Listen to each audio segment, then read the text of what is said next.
Punjab University of Chandigarh, India. She moved to Canada in 2019.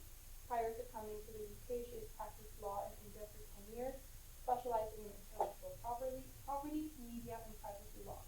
She had a private practice for several years before moving in-house to head the intellectual property department of C Group, one of the largest news and entertainment groups in India.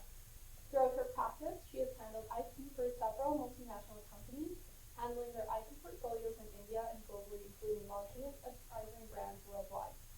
After moving to Canada, she has worked for a few years with the Saskatchewan Human Rights Commission as an intake consultant and an investigator until she has started her article in this year.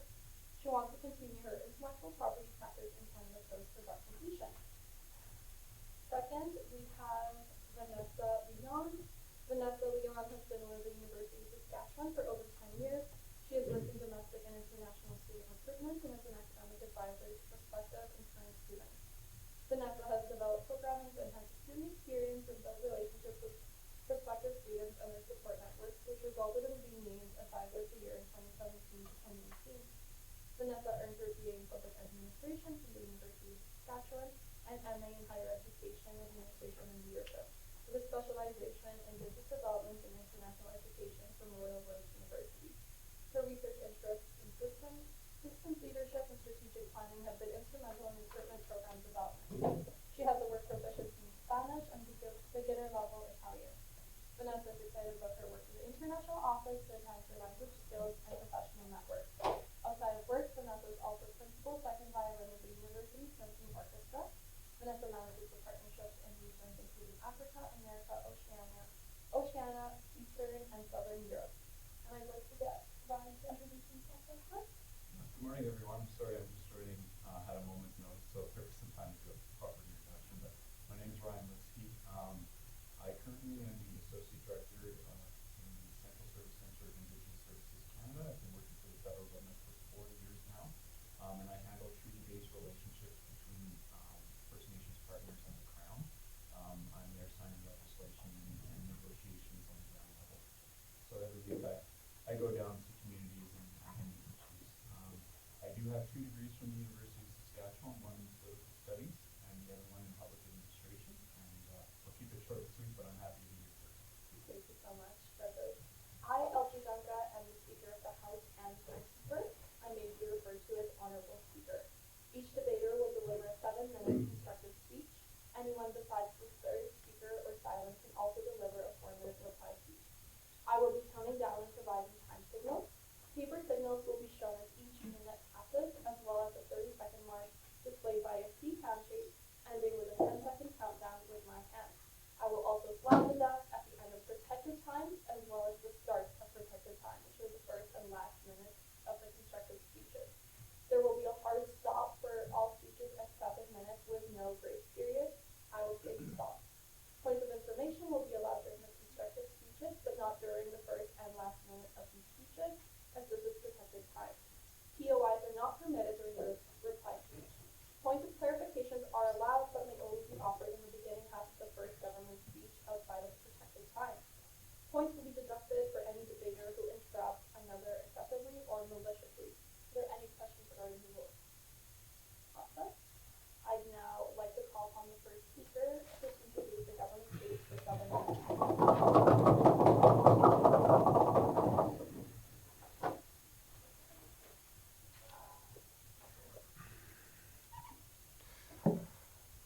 Harvey Weinstein. I'm sure everyone's heard this name before. You've probably watched one of his films before.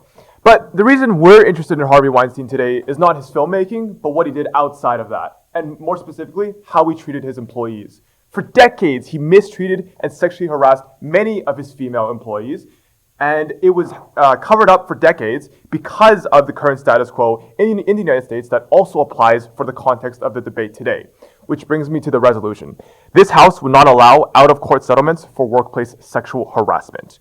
Now, in my speech today, I'll do 4 things for you. First, I'll define the burden that we're putting on ourselves as Sask government and what we must undoubtedly prove to you today.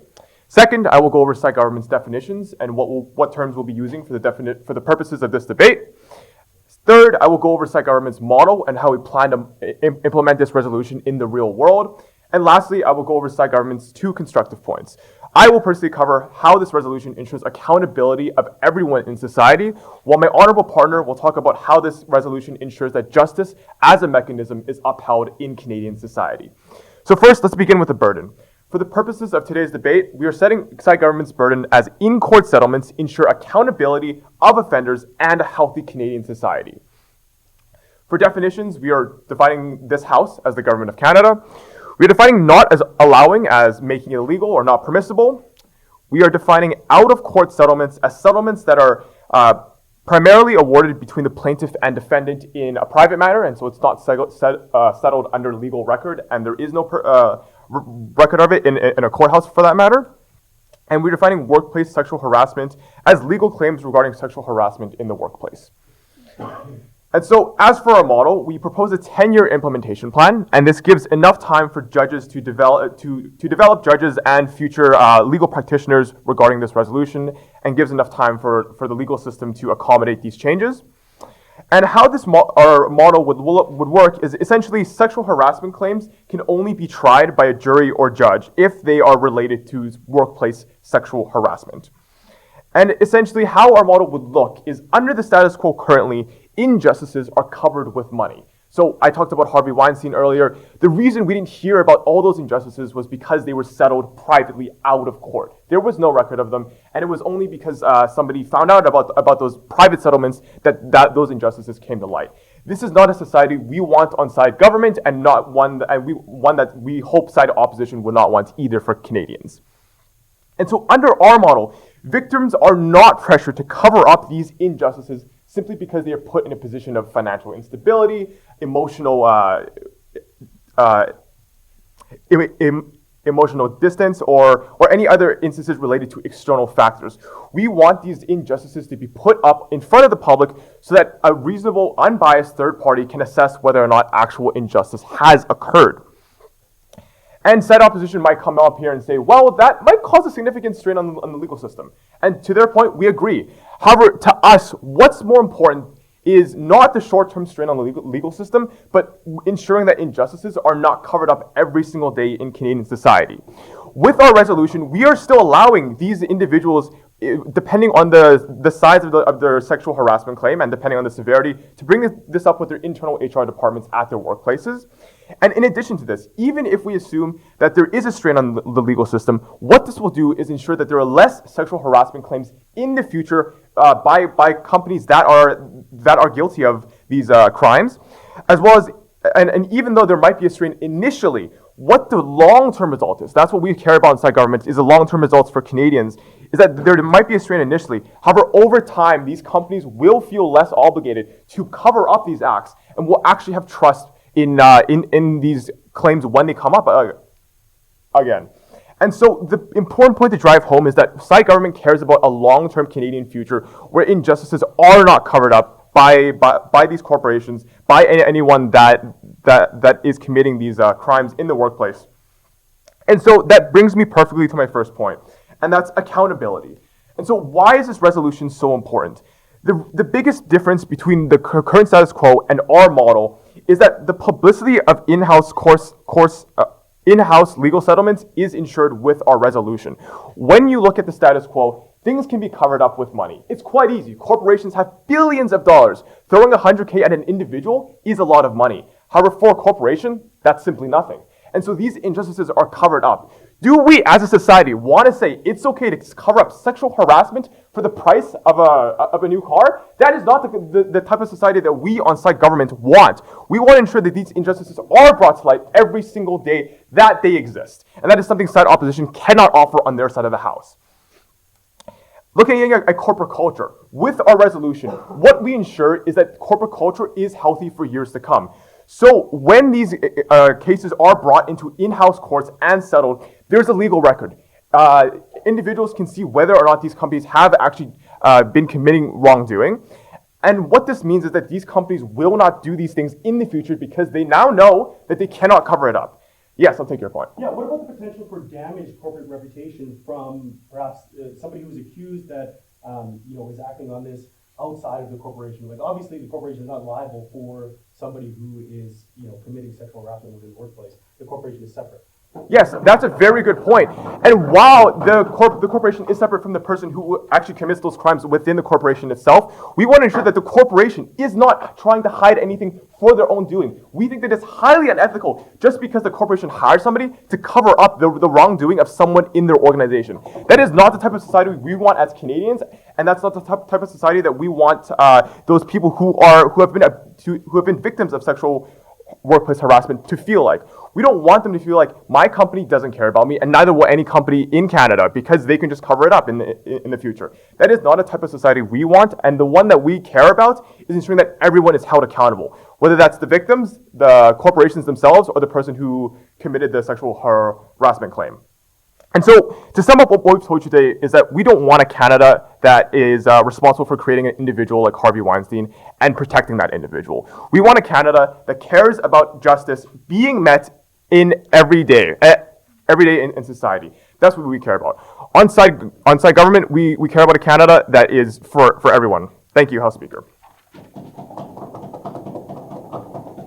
thank the member for the remarks. The time elapsed with 7 minutes. I now call on first speaker for the opposition.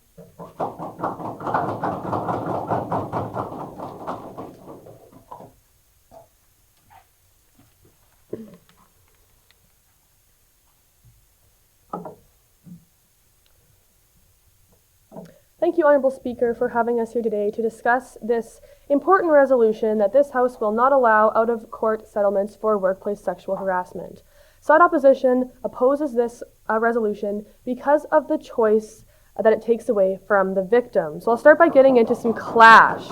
So the first member of side government talked a lot about bringing to light injustices towards victims of sexual harassment and having them public in the court system so that Canada can see the injustices done towards these people. But they're failing to consider what the victim actually wants. These are the people who have had the injustice done towards them.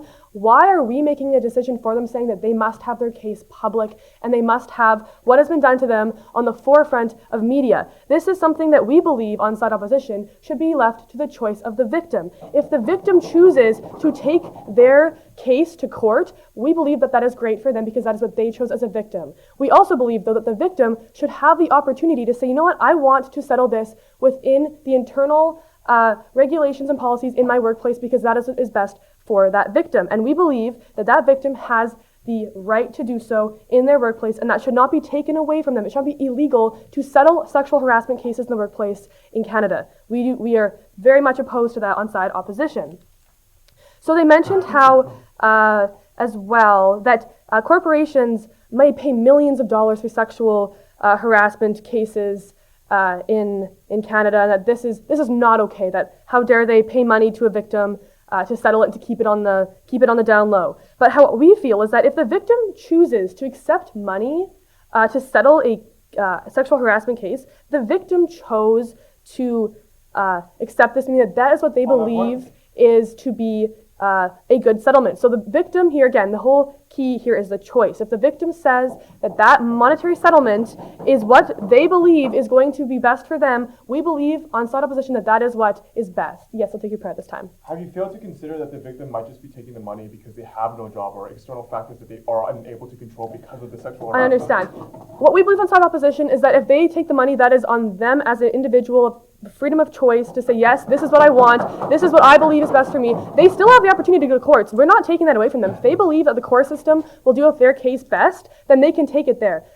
That's not, we're not saying they can't do that, but we're saying they should have the opportunity to settle it in the way that they see best. So now moving on to the burden that side opposition would like to give to side government. So we'll say that side government must prove that this resolution increases positive outcomes for sexual harassment victims. And the key to this is that how can it increase positive outcomes if you're taking away a channel for them to have their cases brought to light? How can you say that it's going to increase positive outcomes when you're taking away one element that is a tool for them to solve sexual harassment cases?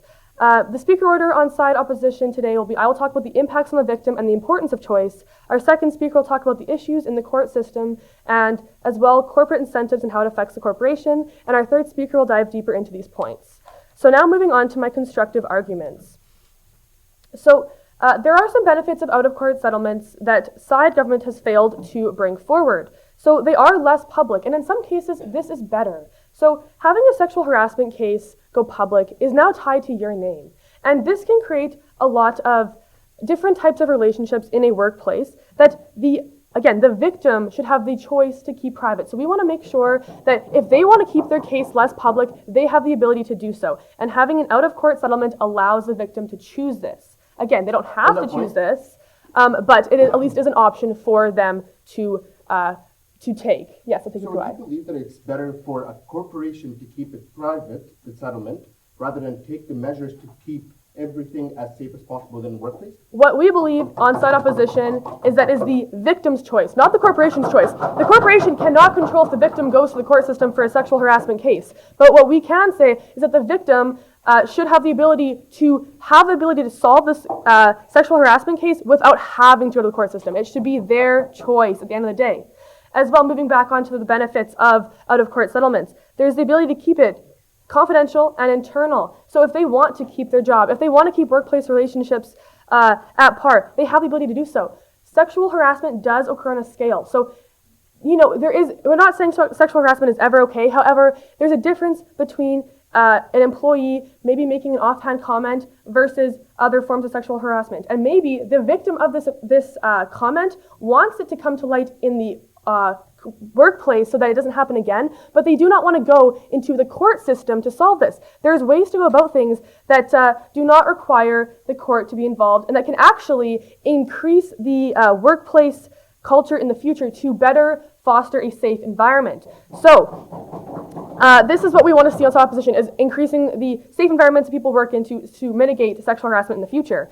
As well, many workplaces are unionized, meaning that the individual has a bargaining power that they can go to when it comes to sexual harassment cases, meaning that it's not management and the corporation who is going to be covering this up. It'll be the union who is speaking on behalf of the employee and is able to make sure that the corporation is held accountable. So it's not necessarily just the worker who is standing alone. They have people to back them up.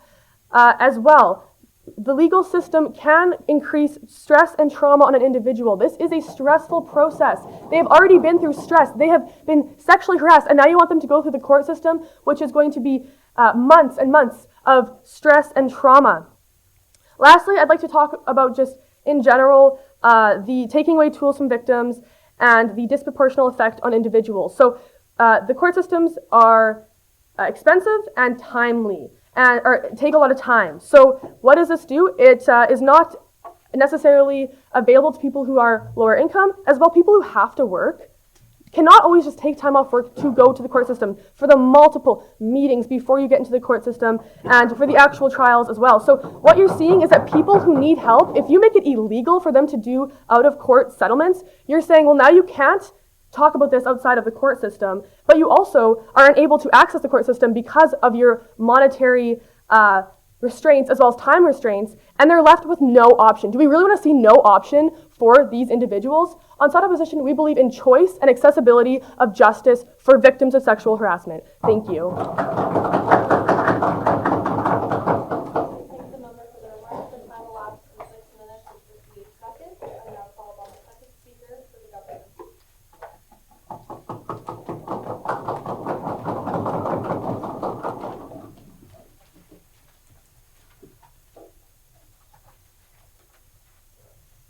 Thank you, House Speaker. So what is the purpose of this resolution that's been put forth today? The purpose is change. We want to have a positive impact on these victims so that they can get justice and so that they can have a safe work environment to be able to facilitate in whatever goals that they have to do. I'm going to do a few things for you today. First, I'm going to offer some refutation for my honorable opponent's points, as well as build out one of my constructive points on how, by passing this resolution, we'll be creating a wonderful justice mechanism for these victims. So the first thing I would like to address is this idea of eliminating choice for these victims. So within the status quo, I'll just remind us of the status quo. So there still is the opportunity for those individuals to go through their internal investigation via their HR processes. So individuals, if they don't want to keep something private or it's a smaller matter, that was also brought up. That isn't necessarily relevant to the debate, because what this debate is about today is the legal action that is taken on these issues. And that legal action can either take place in court or out of court. And essentially what we're saying is that we want this to take place in court so that there can be record of it. So we're actually not eliminating choice for those victims, because they are able to have that other process, not at this time, thank you, to be able to do that as well. The concept was brought up about unions. First off, I'll just address that not all companies actually have unions representing their employees. So on our side of the house, we are for a resolution that is going to create positive change for everyone and considers all people, even those that are not represented by a union. The other thing I would like to mention here is that with the union, you can't necessarily guarantee anything. You really cannot. And you also cannot guarantee that anything is documented so that it can be held and used for future people to refer back to and say, hey, this happened to this person, and this is exactly the change that I should be entitled to in the future. This is the justice. This is what should happen. So there's two differences here. We have documentation which we can use to help those victims as support for their case, and on their side of the house, they can't offer you that. Union or not, you cannot offer those victims that extra support. Another thing that we want to bring up here is this idea of corporate reputation and, what'll this do to the corporation if it's brought forward and all that sort of thing. We are here for those people. We're talking about an individual, and we're talking about a strong corporation, a strong business who is very, very, very well established. We, on our side of the house, say that that person, that individual person, is worth it. We are not willing to sacrifice the well-being of that person in their work environment to have a safe work environment where they can thrive and grow and positively actually contribute to that corporation. Let's address that.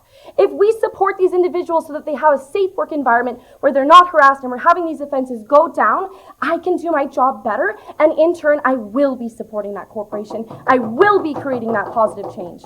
And that gets me into one of my constructive points here, which is, what is the purpose of why we are here? We want to make sure that these offenses are going down, are decreasing, and that these victims are getting more support for the future. Now, how do we do this? This creates a justice mechanism. I'll take your POI in a moment. When we create this justice mechanism, essentially what it does is we have this documentation going forward where people can be held accountable to what happened so they can use it to go forward. I'll take your POI. The victim wants the opportunity to keep their case private and out of the court system. Should they not have that option? So we've actually already addressed this. So if a victim wants to keep it out of the public eye, they already have that opportunity for that internal HR investigation that they can do. So there is that opportunity for them to have that private matter discussed. When we're taking it to the legal front, we are saying that it is important to make sure that things are documented so that things can be continuous over time and hold that precedent. So what we're also talking about is this idea of awareness. So on our side of the house, we are for the long term. So when we're talking about passing this resolution, more people will see that others are coming forward. They're going to see what's been put forward, any documentation. And you know what? As a person in the workplace, I actually might be notified of something that, hey, that actually isn't okay. I didn't know that. I thought my boss could talk to me like that. I thought I could be treated this way. But we have this documentation in the public eye, so I'm actually protected as a victim from actually being victimized without my knowledge. And I'm being negatively impacted so that I can't actually do my job. But hey, I saw that this happened. Let's go fight for it. So the point is that we are creating a long-term plan where people can go back on these precedent in these in-court places where they can have this knowledge of exactly what happened. And the other thing with this is this idea of standardization. So when you're in those negotiations, you're trying to do that settlement outside of the court, we cannot guarantee that every single victim is getting the same treatment. We cannot guarantee that. When we put you in the court system, we have the jury, we have the judge, there is a standard, or there's a standardization that they're able to follow, not this time, thank you. So we can ensure that everyone gets that equal treatment. And the thing with that too is, as a victim being brought forward in this matter, like it is stressful, right? And you would hope that you aren't just at the mercy of whoever's doing your negotiations, those two people. You know that this is being brought forth to the public eye, so there is that accountability, because we can see exactly the process that is occurring, if they're getting treated equally, if they're getting treated fairly, and if it is a reasonable settlement. So the difference between our sides of the house today is accountability. We want accountability so that these victims can have that information to know, hey, that's actually not okay, and I can bring this forward. We want that accountability to those corporations, which is actually going to decrease the likelihood that these offenses will take place, because they know that if they are brought to the legal front, they will be in the public eye, they will be accounted for, they will be documented. On our side of the house, we want to make sure that these victims are heard. We want to make sure that future victims have the resources they need, and the only way that you can have sufficient resources that are equal for all people is if we are documenting them. We need to document them. We've seen like cases or movements like the Me Too movement come up where people are coming more forward, and by having this documentation, it only further incentivizes those people to come forward because they know they have grounds and other support to go off. Thank you, House Speaker. Thank you, Member, for the remarks. It's been the last 7 minutes. I now call upon the second speaker for the opposition.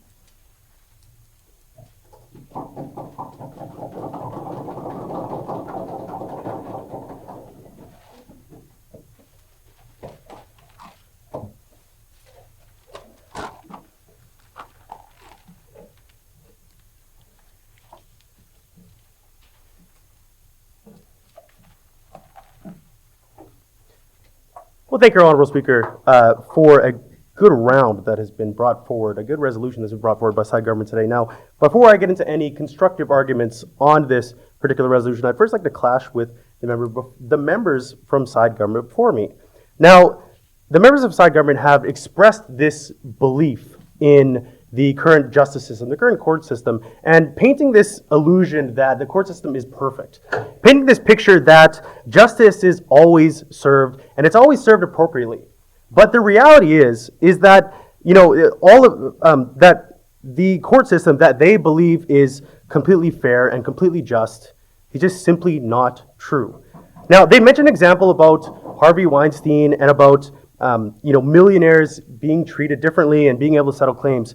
But the reality is that people in court, people that go through the court system, there are biases by judges towards people of higher economic status as well. So all those biases exist throughout society, and that includes the court systems as well. So I'm gonna touch on that a little bit later too. But another thing too is I just want to mention that obviously there's going to be a massive strain on the legal system with this, and the member side government, the first member, agreed with us on that too. And apparently, putting a massive strain on the legal system is somehow going to make it better and somehow going to make everything more just.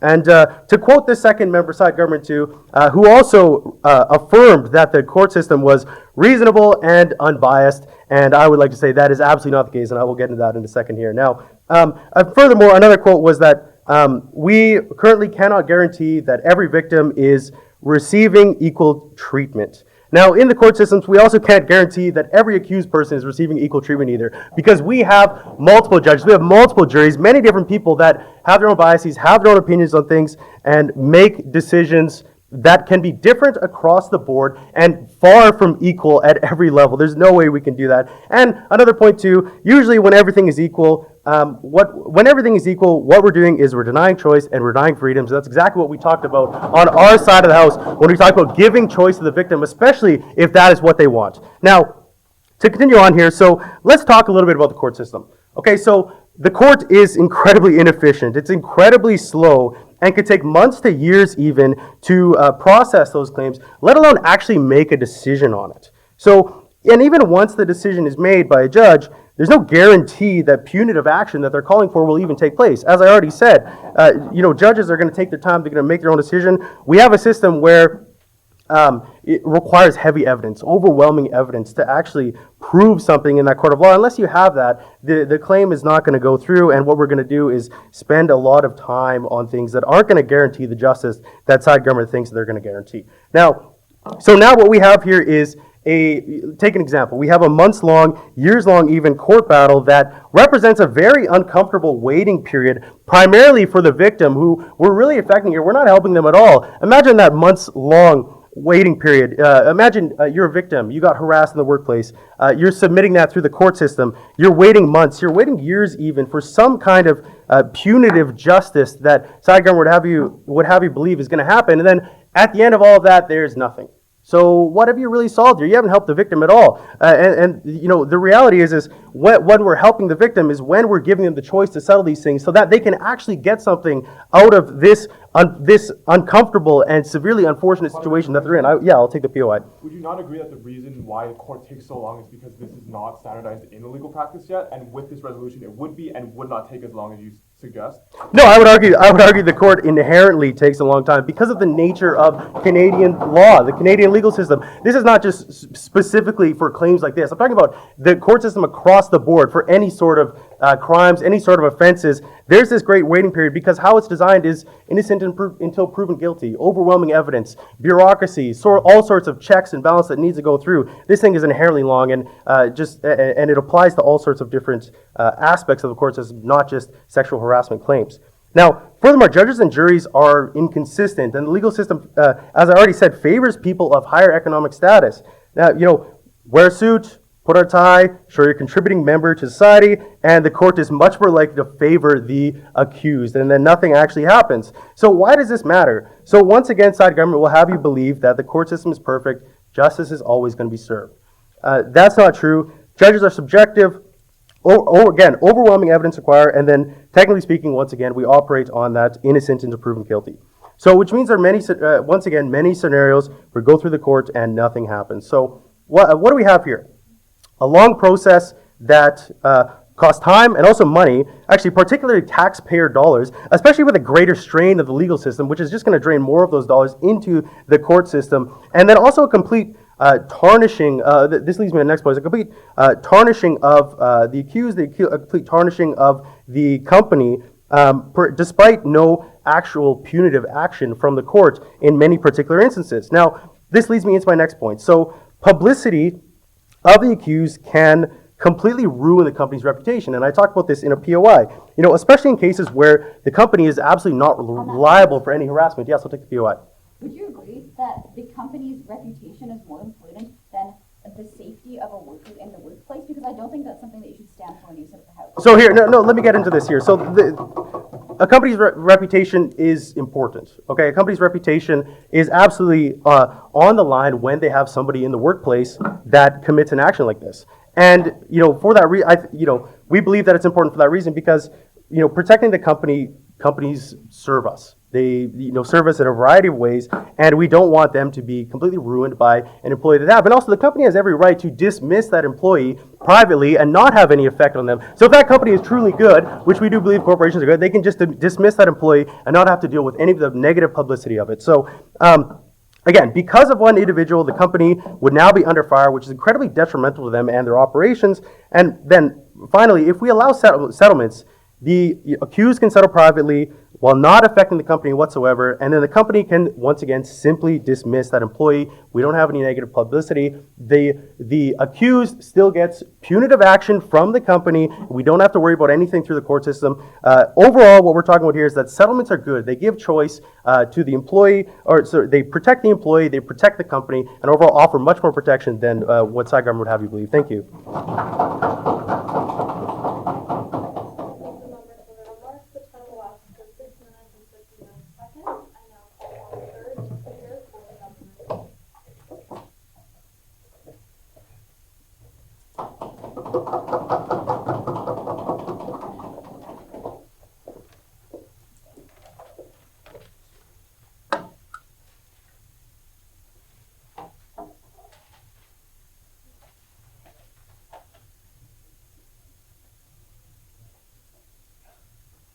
Thank you, Honourable Speaker.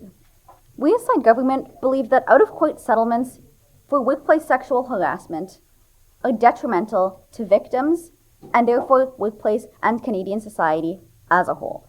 They also fail to hold offenders accountable, and it's for these reasons that we're so proud to propose the motion before the House today. In my speech, I'll be doing two things. First of all, I'll be going over a refutation of what's been brought up by side opposition, and then I'll be going over my partner's points and explaining to you why they still stand and ultimately why side government takes this case today. All right, let's get into some refutation. So the first speaker on side opposition comes up here and gives a speech about how this implementation would reduce the choice of victims. We tell you that that's simply not true. Side opposition takes a very myopic view. They are very short-sighted in their analysis. Why is that? Well, we as side government, with our implementation plan that we've provided for you today, we actually have the mechanism and the opportunity that when legal action is chosen by victims, there is better accountability and there is better opportunity for long-term benefits to workers and to the Canadian society. And these are two benefits that are exclusive to our side of the House. The first speaker also tells you that this motion would compromise the victim's privacy. And once again, we tell you that's not actually the key issue of this debate. When a victim chooses to pursue a complaint on workplace sexual harassment, there are three main ways in the status quo that they can do this. They could go through their internal HR department, through the company that they work for, or they could go through the legal system. And the legal system, currently, they could go through an out-of-court sort of backroom, back-deal settlement, or they could go through the in-court formalized process. And we're saying that on our side of the House, to clarify, we want to get rid of this sort of shady backroom negotiations that take place, not at this time, thank you. So this debate really is about legal action, and it's the difference between that in-court and that out-of-court component. And so on our side of the House, we believe that the in-court component is the best way to provide justice for victims, the best way to provide accountability for corporations and workplace harassers, and also the best way to ensure safe and healthy workplaces in the future for the long term. All right, so that deals with their point. Let's take on the second speaker's issue of basically coming up here and questioning the entirety of the Canadian legal system. Now, we think that's kind of laughable, and here's why. If the member opposite would like a complete overhaul of the Canadian justice system, we think that's a completely different debate, and they're really missing the core issue of what's at stake here. Even taking them at their best, our plan actually provides equal access to legal representation if the victims choose to pursue that in-court option. And the reason for this, as my partners have stated, is the in-court option provides that accountability to corporations and to the workplace harassers, and it actually provides protection for the victims better than what you get on the side of the House. We think this is a key benefit that you only see from side government. Moving on, side opposition said that the legal system, and I quote, favors the accused in its current form. I'll take you in a moment. But actually, what does favor the accused? Let's look at the backroom deals that go on under their side of the House, under the status quo. When there are two parties and no oversight, you don't get accountability, you don't get justice, and you don't get safe and healthy workplaces, but you seem to disagree. Honourable Speaker, can the member please explain why denying choice to the victim is offering better protection overall? You haven't done it. Two responses to this. First of all, we've clarified, we're not denying choice to the victim. We actually give the victims better representation under our side of the House. As my partners and I have stated in our speeches today, victims have multiple courses of action when workplace sexual harassment happens. And the key differentiation between our side of the House and side opposition is that under our side of the House, you actually get concrete definitive change. Why is this? First of all, under our side of the House, when a victim brings forward a complaint of workplace sexual harassment, it's actually dealt with in a formal and accountable manner. So this holds corporations accountable, and this holds the harassers accountable, and furthermore, it creates a movement of societal change, bringing us to a better place of workplace culture. And this is something that is a net benefit that you only see on our side of the House. So side opposition today, not at this time, thank you. Side opposition today basically believes in sort of pushing this issue under the rug. They're really not for the victims. They have this false facade of saying, oh, we're going to help the victims, but they actually provide no mechanisms to do that.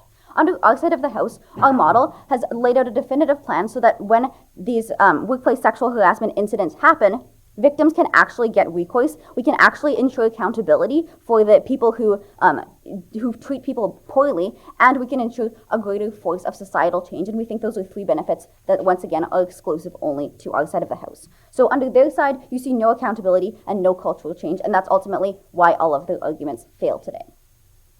All right.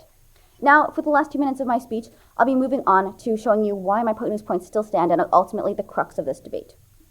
So we brought to you two arguments, two key legs that we stand on. First, accountability. Accountability brings public awareness. When you go through an in-court system to move forward these workplace claims of workplace sexual harassment, There is a record of this.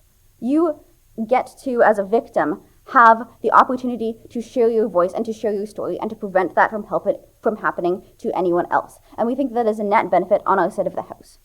Why does this matter? Well, it actually leads in the future to a backlog of cases that need to be prolonged in the future. Side opposition has come up here and told you that, oh, we're so worried about the legal system falling apart because apparently it's very fragile. Well, we don't actually see that on our side of the House. Under our side, we have a strengthened legal system, and under our side of the House, we can actually ensure that these goals that we have proposed today of justice and accountability and safety in the workplace are met in the long term, and that is why our point still stands.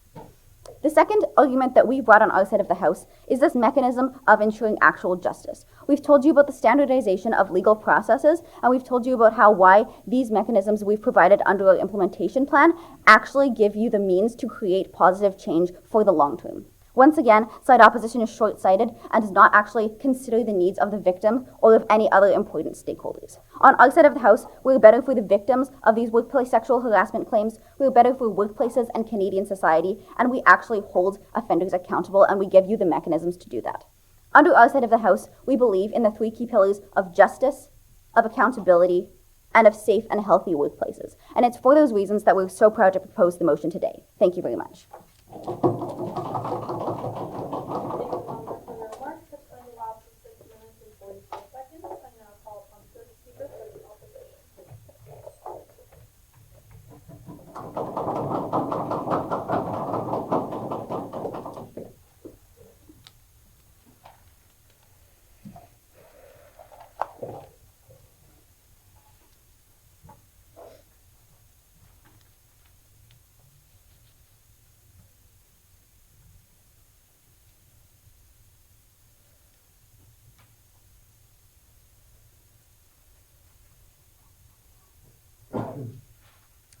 Honourable Speaker, I would like to begin by demonstrating a little point of clarification today. In the definitions that we received from side government, out of court was defined as being any private matter settlement. Honourable Speaker, this means any out of court settlement, anything that happens in the private circumstances. So that includes any sort of HR office settlements, any sort of internal corporate settlements, as well as any sort of legal settlements that happen outside of a judge and jury, Honourable Speaker. And that is not acceptable, Honourable Speaker, because we are removing options when this happens. We are removing options that protect the victims. We are removing options that give people safety and that give people security, Honourable Speaker. On side opposition, we do not want to take away choice. We do not want to take away these options from employees, from victims, Honourable Speaker. Not at this time.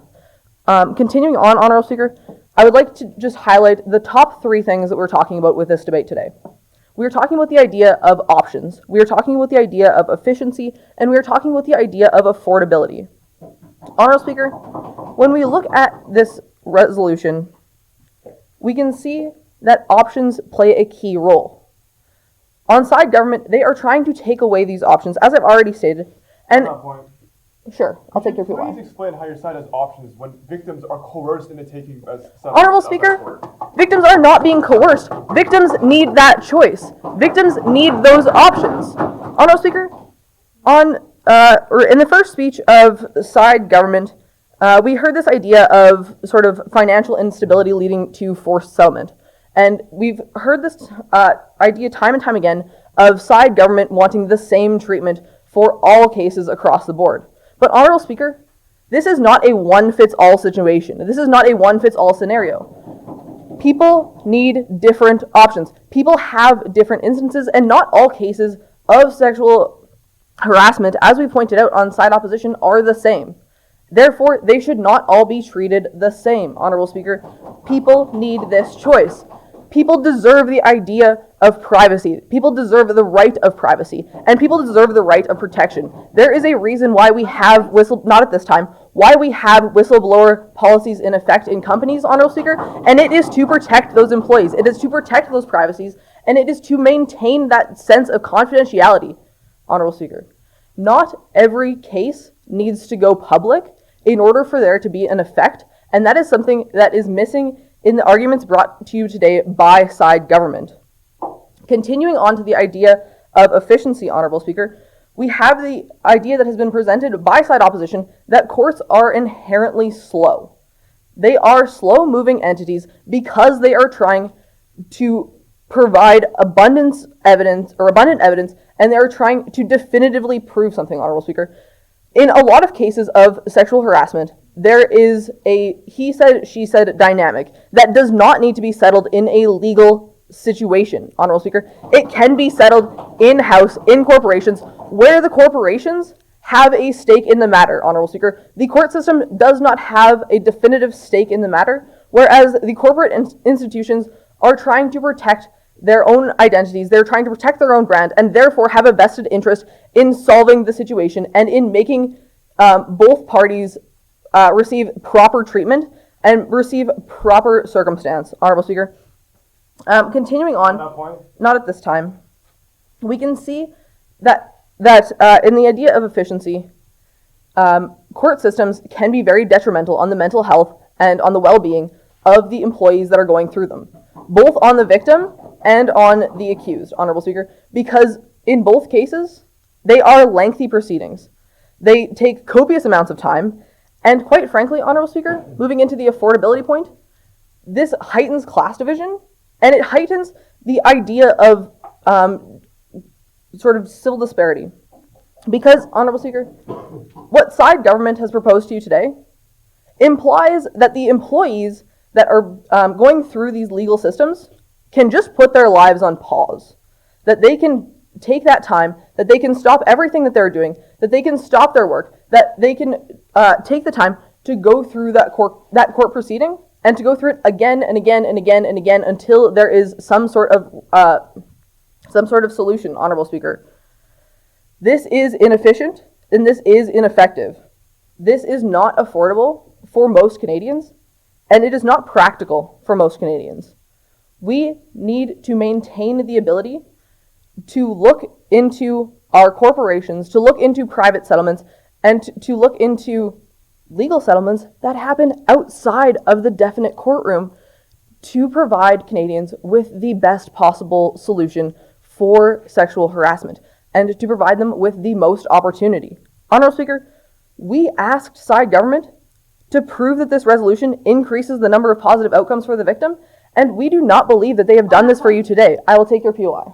Would you not agree that workers are more disadvantaged by these sort of backroom settlement deals where corporations have significantly more influence than they would? Honourable Speaker, I understand the POI.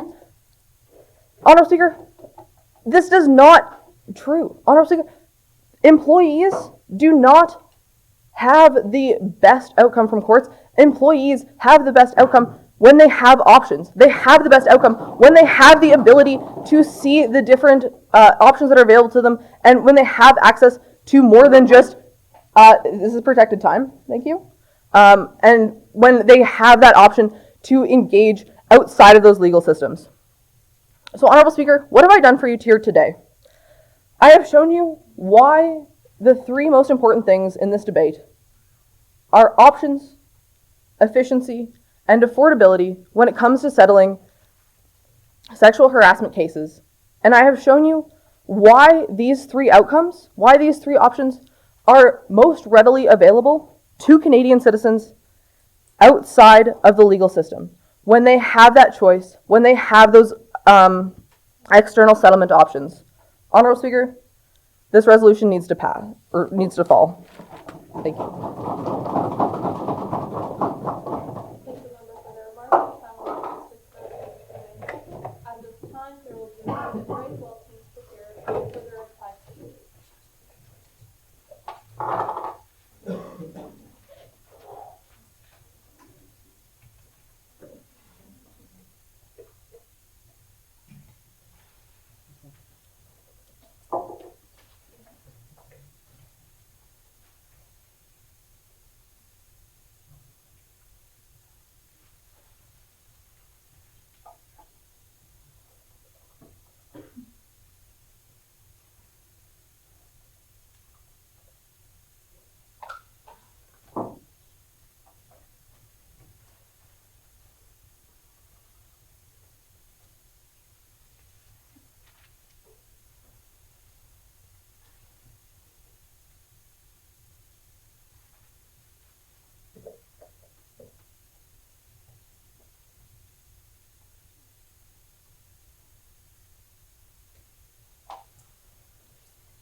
Honorable Speaker, we came up here today, both sides, and talked about what is best for the victim. How do we protect the victim the best? And the first thing I want to say is that side opposition has absolutely won today's round on that premise, as well as some others that I'll get into. First thing I want to mention is that our burden for side government today was to prove the resolution increases positive outcomes for sexual harassment victims. And time again, we suggested that by taking away the choice, that reduces the overall amount of positive outcomes that can even occur as a result of this.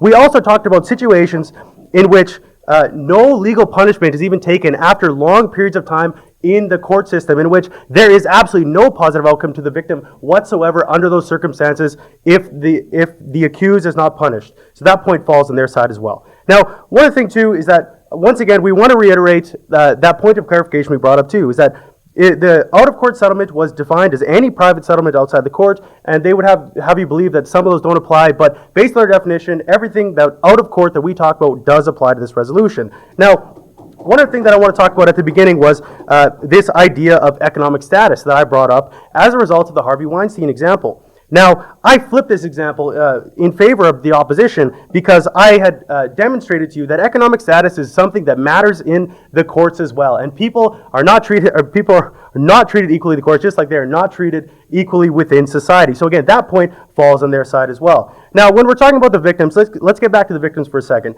We're talking about promoting that freedom of choice, which allows the victims to choose the best possible outcomes for themselves, if that's a money settlement or something else, and yet they can still go through the court system if they would like to go that route. But if we want to maintain that freedom of choice and also that freedom of privacy for the victim as well. Now, one of the things that we, before I get into the court system here, actually, I'll get into the court system here.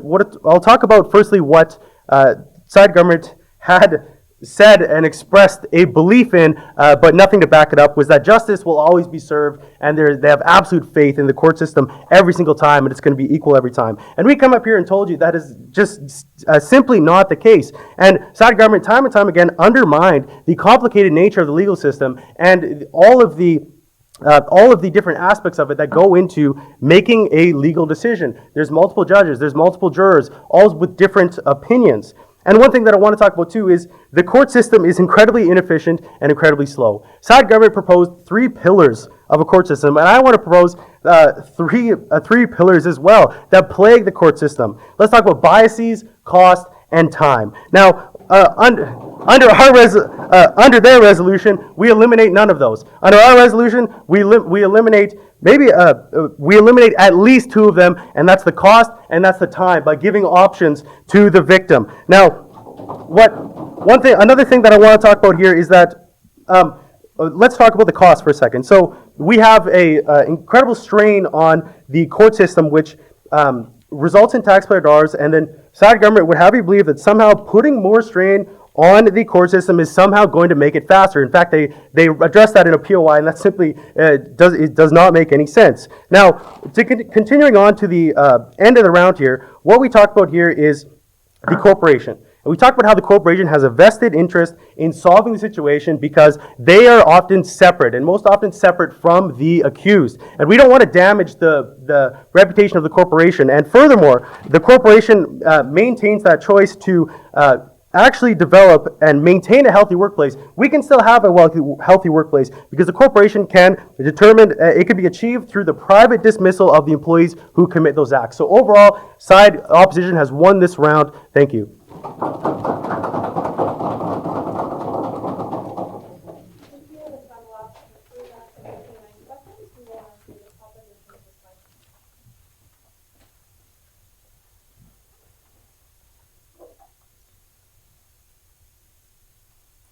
Thank you, House Speaker. So today we are here to discuss the motion, this House would not allow out-of-court settlements for workplace sexual harassment. Why is this resolution being put forth today? The purpose of this resolution is to create change, to create positive change for these victims so that people can live better working lives and be better people. Now, the burden that we've set forth today is that through passing this resolution, it will create accountability, which will positively impact Canadian society by improving the lives of these victims and decreasing the amount of these offenses. Now, Something that has been brought up a lot today, one of the main themes of the debate that's really gone on, is this idea of visibility. Now, within the status quo, we don't have visibility. And without visibility, we cannot see, we can't perceive, we cannot evaluate whether or not these victims are actually getting justice. That's one branch of it. The second branch is documentation and the ability to have resources to use them as information to both know, hey, I have an offense against me, I should go bring this forward. And also to have those resources that say, hey, this happened at another point in time, now I'm going to use that, I know that I have a right to be here and I have a right to speak. So the themes of today are also regarding change. With visibility comes change. And on our side of the house, we're the only people that actually achieve this. By passing this resolution, we create this visibility and this accountability. I've addressed the visibility component where you have more people knowing when things are going on and all that sort of thing. But you also have the fact that it's public information. It's publicly aware. And with that, it has knowledge, and knowledge can create change. This holds the corporations accountable because they know, hey, if I'm going to be doing this, people are going to know about it, it's going to be documented, and that is exactly what we are for on our side of the house. The difference here, and I will clarify once more, we are not eliminating change or eliminating choice from these victims. We have addressed this. We are talking about legal actions out of court. That is what we were talking about. We're talking about legal actions out of court, legal actions in court. And the difference is visibility, which creates documentation and resources for those victims, and visibility, thus accountability for those corporations. Now, another concept that's already been brought up is about the slow legal system and this and that. On our side of the house, what are we doing? We are investing in our short term right now, for the short term, investing these extra resources, possibly having a little bit more influx of these reports because people are aware of them. But guess what happens in the long term? In the long term, these corporations know they're held accountable. These offenses will happen less and less, and thus the strain will decrease over time. And you know what? Not even discussing the decrease in strain on the system, we have people living better lives. In our society, we want people to be able to walk into a work environment and feel safe and feel that they have a right to speak up when something goes wrong. And on our side of the house, we have an opportunity where people can see what's happening. They can see what's happened in the past, the documentation, and use that to create change. That is something that only happens on our side of the house. And by passing this resolution today, we make sure that through this accountability, we can get that visibility to create change for these people.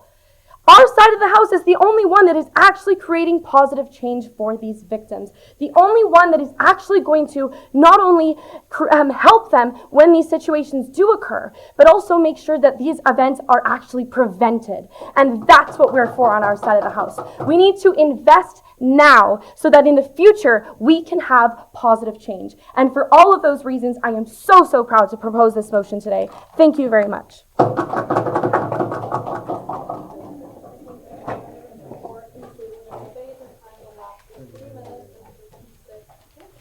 Judges, please complete your ballot. Judges are not permitted to offer feedback at this time. If there are no objections by our judges, contenders, and observers are asked to leave.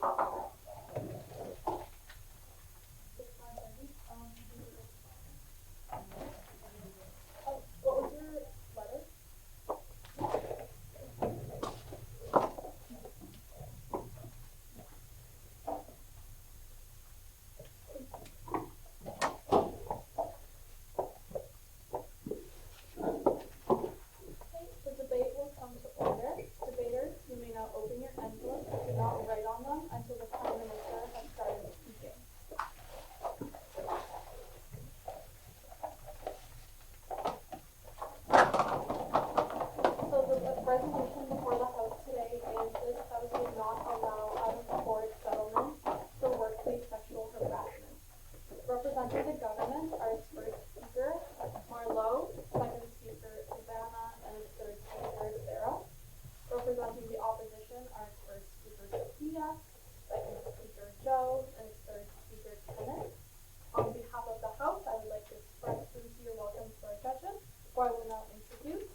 have Vanessa Leon. Vanessa has been with the University of Saskatchewan for over 10 years. She has worked in domestic and international student recruitment as an academic advisor to prospective and current students. Vanessa has developed programming to enhance student experience and build relationships with prospective students and their support networks, which resulted in being named Advisor of the Year in 2017 to 18. Vanessa earned her BA in Public Administration from the University of Saskatchewan and MA in Higher Education, Admin and Leadership with a specialization in Business Development and International Education from Royal Roads University. Her research interests in systems leadership and strategic planning have been instrumental in recruitment program development. She is working proficiency in Spanish and beginner level Italian. Vanessa is excited about her work with the International Office to enhance her language skills and professional network. Outside of work, Vanessa is also principal second violin with the University Symphony Orchestra. Vanessa manages the partnerships in regions including Africa, America, Oceania, Eastern and Southern Europe. And last but not least, we have Fatima Ahmed. Fatima Ahmed is currently pursuing a JD at the University of Saskatchewan, where she hopes to learn about Aboriginal and Indigenous law. Prior to this degree, Fatima has completed a BA in Peace and Conflict Studies, a BEd, a Master's in Disaster Risk Management and Climate Change, and a Master's of Science in Educational Leadership and Innovative Technologies. She's also working on ramping up a Master's of Ed degree with a dual specialization in Indigenous education and social justice education, and an associate's degree in computer science. Fatima Ahmed has been fortunate to live, work, and study in Botswana, Vanuatu, Sweden, Canada, USA, and Pakistan. She's also had the privilege to work in the Canadian Indigenous communities of Kangaroo, Inuvik, and Kiwanis. So we thank our judges for being here today. I, LJ Dunca, am the Speaker of the House and timekeeper. I may be referred to as Honorable Speaker. Each debater will deliver a 7-minute constructive speech. Anyone besides the third speaker or silent can also deliver a 4-minute reply speech. I will be counting down and providing time signals. Keeper signals will be shown as each minute passes, as well as the 30-second mark displayed by a speed handshake, ending with a 10-second countdown with my hand. I will also slap the desk at the end of protected time, as well as the start of protected time. There will be a hard stop for all speeches at 7 minutes with no grace period. I will say stop. Points of information will be allowed during the constructive speeches, but not during the first and last minute of these speeches, as this is protected time. POIs are not permitted during the reply speech. Points of clarification are allowed, but may only be offered in the beginning half of the first government speech outside of protected time. Points will be deducted for any debater who interrupts another excessively or maliciously. Are there any questions regarding the rules? Perfect. I now call upon the first speaker to introduce the government case for 7 minutes.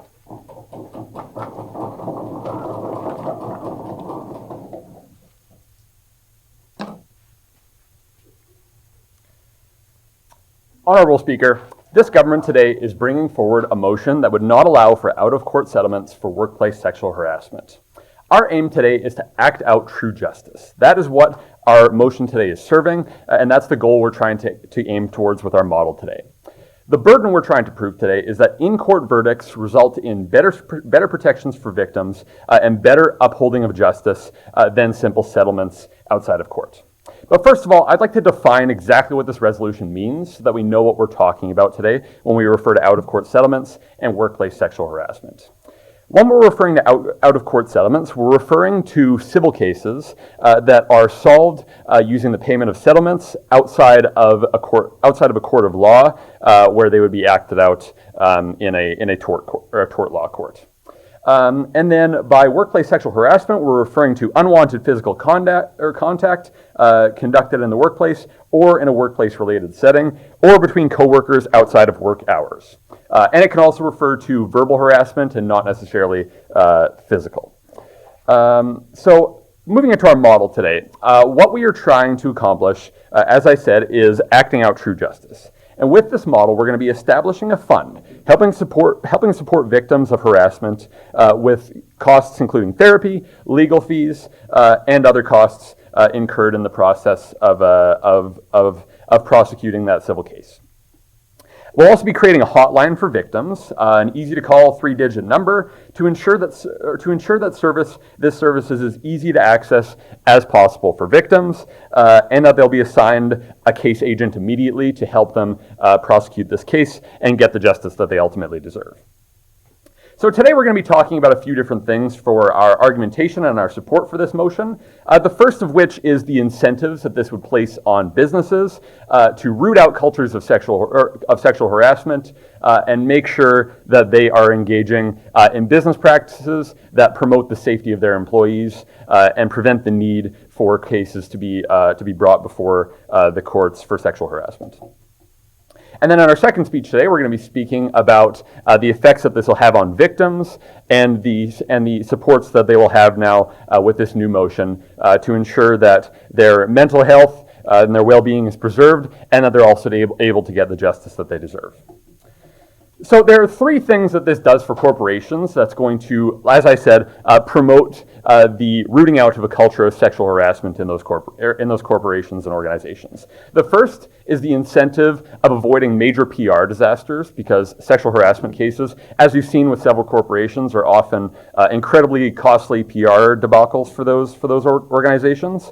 It's going to incentivize them because they'll be losing profit by having to go through these cases, and it'll incentivize them because they will be producing and maintaining their shareholder value, which is important culture and diversity is an increasingly important aspect. But my opponent seems to disagree. Would you not agree that giving the choice to sexual harassment victims would give proper power to the victim?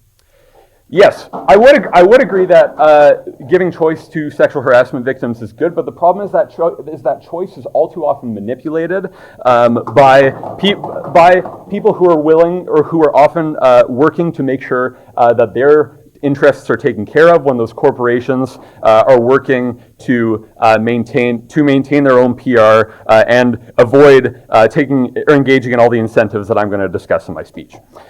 So, as I said, this motion would create an enormous incentive for corporations to root out cultures of sexual harassment, as sexual harassment cases often represent enormous PR nightmares that can be averted by simply paying a settlement and avoiding going through this costly court case and the inevitable PR disaster that comes with it. It is simply profitable for companies right now and individuals at the top of the chain to simply avoid civil cases by paying out settlements to the victims of the sexual harassment cultures and individuals in these organizations. We would be instituting a law that would protect or prevent corporations from simply taking sexual harassment cases as a simple cost of business. But my opponent seems to disagree. Honorable Speaker, why are we putting the needs of a company's PR reputation over the choice of victims? Well, as I said, we'd be speaking about in our next speech is the wonderful effects that this is going to have on increasing the mental health supports for these victims and increasing the amount of vindication that they are going to feel upon actually seeing their case prosecuted in a civil court. At which point they will receive the proper damages that they deserve for the prosecution of this civil case. So we would be instituting a law, as I said, that prevent corporations from taking sexual harassment settlements as a simple cost of business. Take, for example, Hockey Canada. They actually developed a sexual harassment fund as a part of their corporation that they would pay settlements out of to avoid going through, as I said, the incredibly costly PR nightmares as I said, the incredibly costly PR nightmares. Is that a functioning justice system in which companies subvert the rule of law by simply paying out settlements and accepting that the incredible harm that their employees and executives are causing is a simple cost of business? Here at the government, we don't think so, and that's why we're bringing forth this motion today. Additionally, with Hockey Canada, with the amount of PR disasters that they received when the comeuppance of a lot of their executives eventually came due, all of their sponsors dropped out. That is something that companies do not want to go through, obviously, is losing all of their funding. And that's why we want to make it easier for these cases to be brought to court, at which point companies will avoid creating cultures of sexual harassment and will work to root it out whenever it comes. We're creating a major profit incentive for corporations to be losing an executive who produces value for that company to a long court case. Additionally, these executives are often fired, these corporations are often pressured to fire these executives, at which point these corporations have to retrain and hire new employees, which is one of the most prohibitively expensive costs that a corporation can go through. Additionally, as I was saying, much shareholder value is created by these proper workplace cultures, and for all these reasons and more, our government is incredibly proud to propose this motion. Thank you. Thank you, members, for your remarks. The time will last 7 minutes. I shall now hear from the first speaker of the opposition.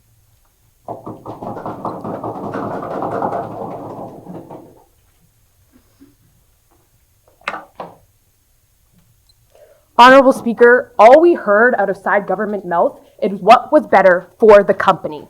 They failed to touch upon the victim, the individual that faces sexual harassment themselves. And because of that, we are so proud to oppose this motion. What I'm here to do for us today is tell us why we are here at this debate, this important motion for victims. What we're here to do is provide a burden to side opposition, and what I'm also going to be doing is be refuting their points and bringing forth our constructive for you today, with my first point about choice. So firstly, I want to begin with why we are here. We are here to ensure victims of sexual harassment have the most options and the choice to choose what is best for them. So we give the burden to side government to prove why going to court is always the best option for every victim of sexual harassment. So furthermore, I want to dive into what they've told us today with their model. Firstly, they've only touched upon civil cases, but yet defined sexual harassment as physical contact. When you physically assault an individual, that is a criminal offense that you can charge. So because of that, that's very contradicting in their model, and women should have the choice to charge for a criminal case if sexual harassment leads up to that. Now I also want to dive into their first point. Not at this time. Their first point comes up and talks about incentives for companies to make change.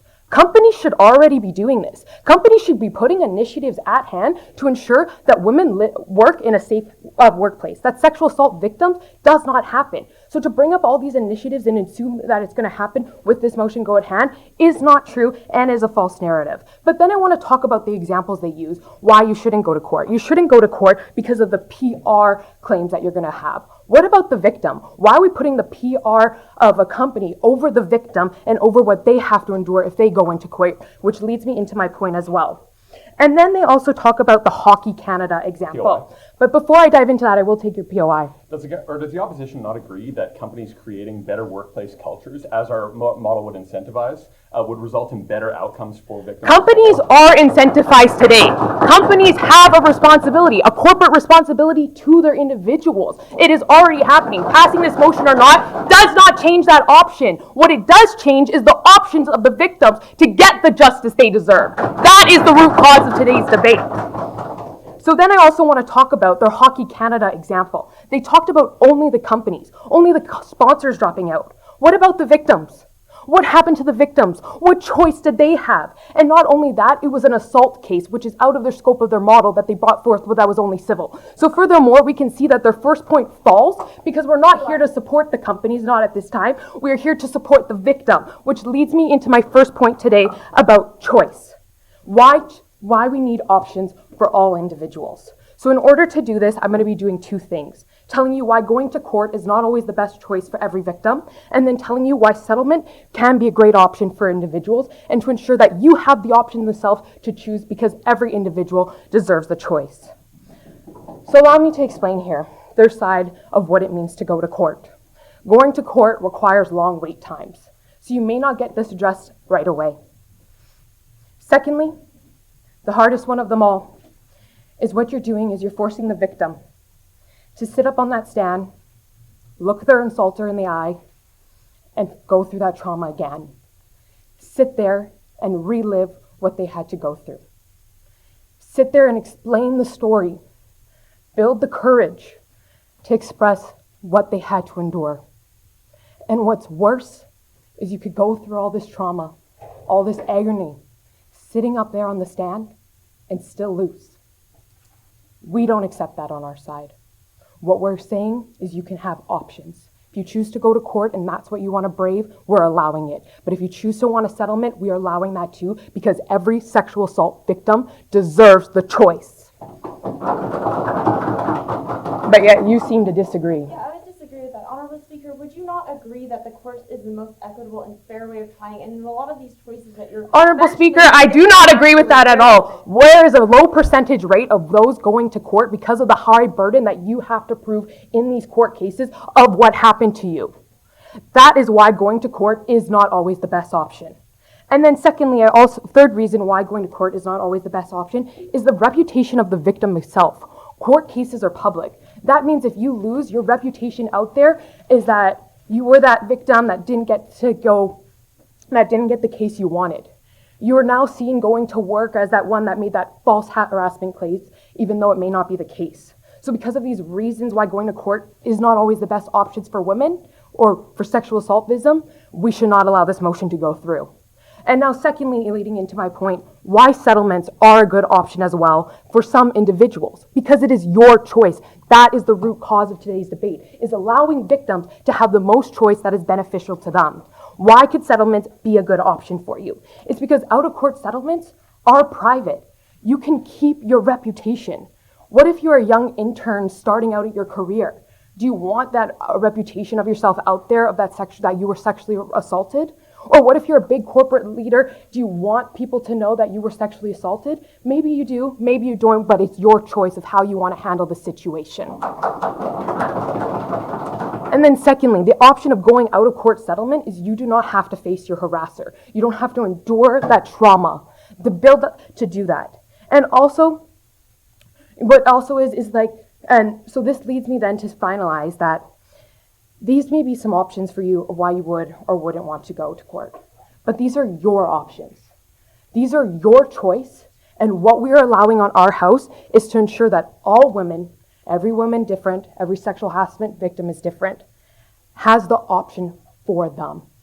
We are ensuring that sexual harassment victims can get the opportunity to do what is best for them. We're not here to do what is best for the company. We're here to do what is best for the victim. We're here to ensure that those that are sexually harassed get the true justice they need in the form they need it. That is why, on side opposition, I'm so proud to oppose. I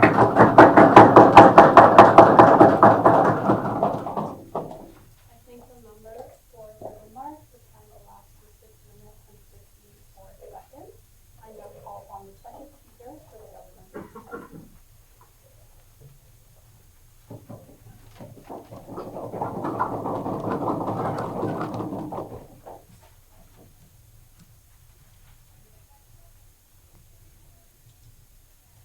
Honorable Speaker, it is clear that both sides of the House today serve to empower the victims and bring justice to them. On side government, today we seek to make meaningful consequences for employers to hold bigger, more powerful people accountable and stop them from getting away with things just because they are in that position of power. We want to hold everybody equal before the eyes of the law in the cases of sexual harassment, which continue to be a problem because of the current culture that exists in today's society. In my argument today, I will hone in on the victims and how making this equal playing ground actually benefits them in the long run. So, I'd like to start off with some clash with some of the problematic things that side opposition has mentioned today. So their major fault with our case is that we're taking power away from the victim. Okay, we're not giving them this choice, but in a POI response clarified by our first government speaker, this choice is often manipulated. Employees aren't necessarily going to have that ability to just choose what they want because there's so much at stake for them. Secondly, there's a huge, not at this time please, there's a huge misinterpretation of our argument that, okay, we only care about companies' PR. We'd like to clarify that we're actually taking choices away from the company. They can no longer choose to just pay out settlements to the victim, give them hush money. They actually have to own up to the real consequences of what they've done. And the reason we harp on PR is because PR is far more consequential for a ton of companies with a lot of power and a lot of money who can often shoulder these payments to a lot of the victims that are going on. So this misinterpretation falls on that front. All right, I'd also like to clarify some differences and actually clarify some things about the legal system. We are not saying that everything has to go through a criminal system. We'd like to mention that a lot of these sexual harassment cases can be tried on the basis of tort law. And tort law is founded on this idea of a balance of probabilities, which means that a lot of these perpetrators will still face consequences for what they've done. Additionally, in tort law cases, this information is not publicly available because it's not a criminal case, so therefore the victims are not going to be put on blast and have their reputation ruined, which is something that we'd like the House to understand today. All right, so about my constructive today is about how this dismantles inequity within these settlement agreements that often disadvantage victims. So I'd like to point out that sexual harassment requires standardized treatment. Different companies have so many different ways of dealing with this, and often people are not going to get that justice that they need. If we let companies simply decide this, it's very open to manipulating victims, and this creates too much risk and too much capacity that prevents real justice from being served, but our opposition would disagree. Honorable Speaker, for allowing companies the options for different choices, why are we not allowing victims the same? Okay, I'd like to talk about this further. If we look at the key parts of sexual harassment, it's about power dynamics. Somebody has leverage over the other person, which is why these things happen. And often these companies, whether they're big or small, they have power over their victims, and these victims can't really speak out because it's with their employer, somebody that they have to work with, and it becomes a very difficult process to actually speak out about these things. And in these settlement agreements, the negotiations aren't always going to be fair like they would be in court, which is why our burden today proving that court is the best place to deal with this is because court is such an equitable place. But you would seem to disagree. Honorable Speaker, don't you think it's an unfair assumption to assume that all women won't have the ability to speak out, but yet women deserve the choice to which option they'd rather do? We are saying that we want to give people options, but in this case, opening up this option is actually opening up a liability for this unfair treatment. We want to close this door to abuse because this isn't a true avenue of justice, and it does not have a place in our world today. I'd also like to mention that not all companies have a detailed process to deal with issues such as sexual harassment. We can often, when we think about HR departments, we think about big companies, we think about companies that have all the resources to help these victims, but that's not the reality for a lot of employees. A lot of employees are within smaller companies that maybe only have a few people within it and maybe only have one boss, and they ultimately really don't have a true avenue for justice. Side opposition's case today would say that that's a choice for these victims. You know, they can deal with basically a non-existent HR department to go get their justice, and we want to leave that open to them. But on our side of the house today, we want to make only one avenue available, the one that makes everybody equal under the eyes of the law. Within courts, I'd like to remind you that any sort of leverage which exists in any sort of company with power dynamics is completely removed and eliminated, and everything is tried on the basis of fact. There's no room for these options, not at this time, please. There's no room for any of this manipulation to come through. I'd also like to mention that victims are often scared to make waves within these companies, and even though they may have internal HR departments, even though they have these types of courses within the company, it doesn't really make sense to deal with these issues all the time in the sphere from which they came from, because this environment is often very shrouded with bias. I'd like to point out that one person alone may not be able to stand up to a huge corporation just because of the amount of power, the amount of influence these people have, the amount of politics that are going on. But once we put them in court, we limit the amount of space to just one, we just limit the amount of trials to one area, but you seem to disagree. Honorable Speaker, they speak a lot about power dynamics, but how is it fair when you go to court, these big companies have corporate lawyers and a big bank account when an individual is only on their salaries paid in court? All right, and that is covered by our model. Our model has clarified that we will be putting aside funds for victims to get lawyers, so that point falls on that front alone. Okay. So we want to make sure that people are on these equal grounds so that they do not feel as though they are being pressured into situations, because a lot of these times the negotiations are not fair to the victims and they are in this lose-lose situation. So what has side government told you today? Firstly, we clarified our model and said that not everything has to go through this not everything has to go through this civil trial. Not everything has to go through a criminal trial. That civil trials are available for recourse. Secondly, we're not removing the choice from victims. We're limiting the avenues for which justice can be served, and we're limiting the avenue to which justice can be served fairly and equitably. We're creating real consequences for these companies that continue to abuse their power and their wealth to silence victims and prevent themselves from actually creating real change in the world. Today, we are making sure that we are leveling the playing field for an issue such as sexual harassment, which is entirely founded on the basis of power dynamics. By addressing this root problem, we believe on our side of the house that we can create meaningful change, hold employers accountable, and create a much safer working culture for all victims in the future. Thank you. Thank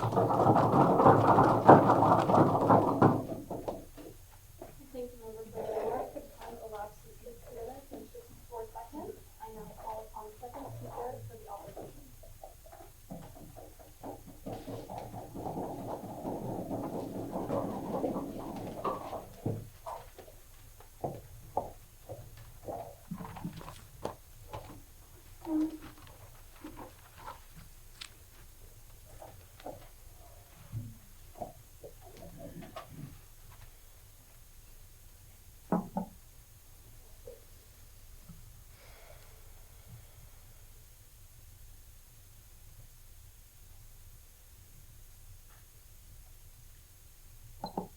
Honorable Speaker, side government stood before you here today and told you they are here to limit the choices of corporations and not the individuals.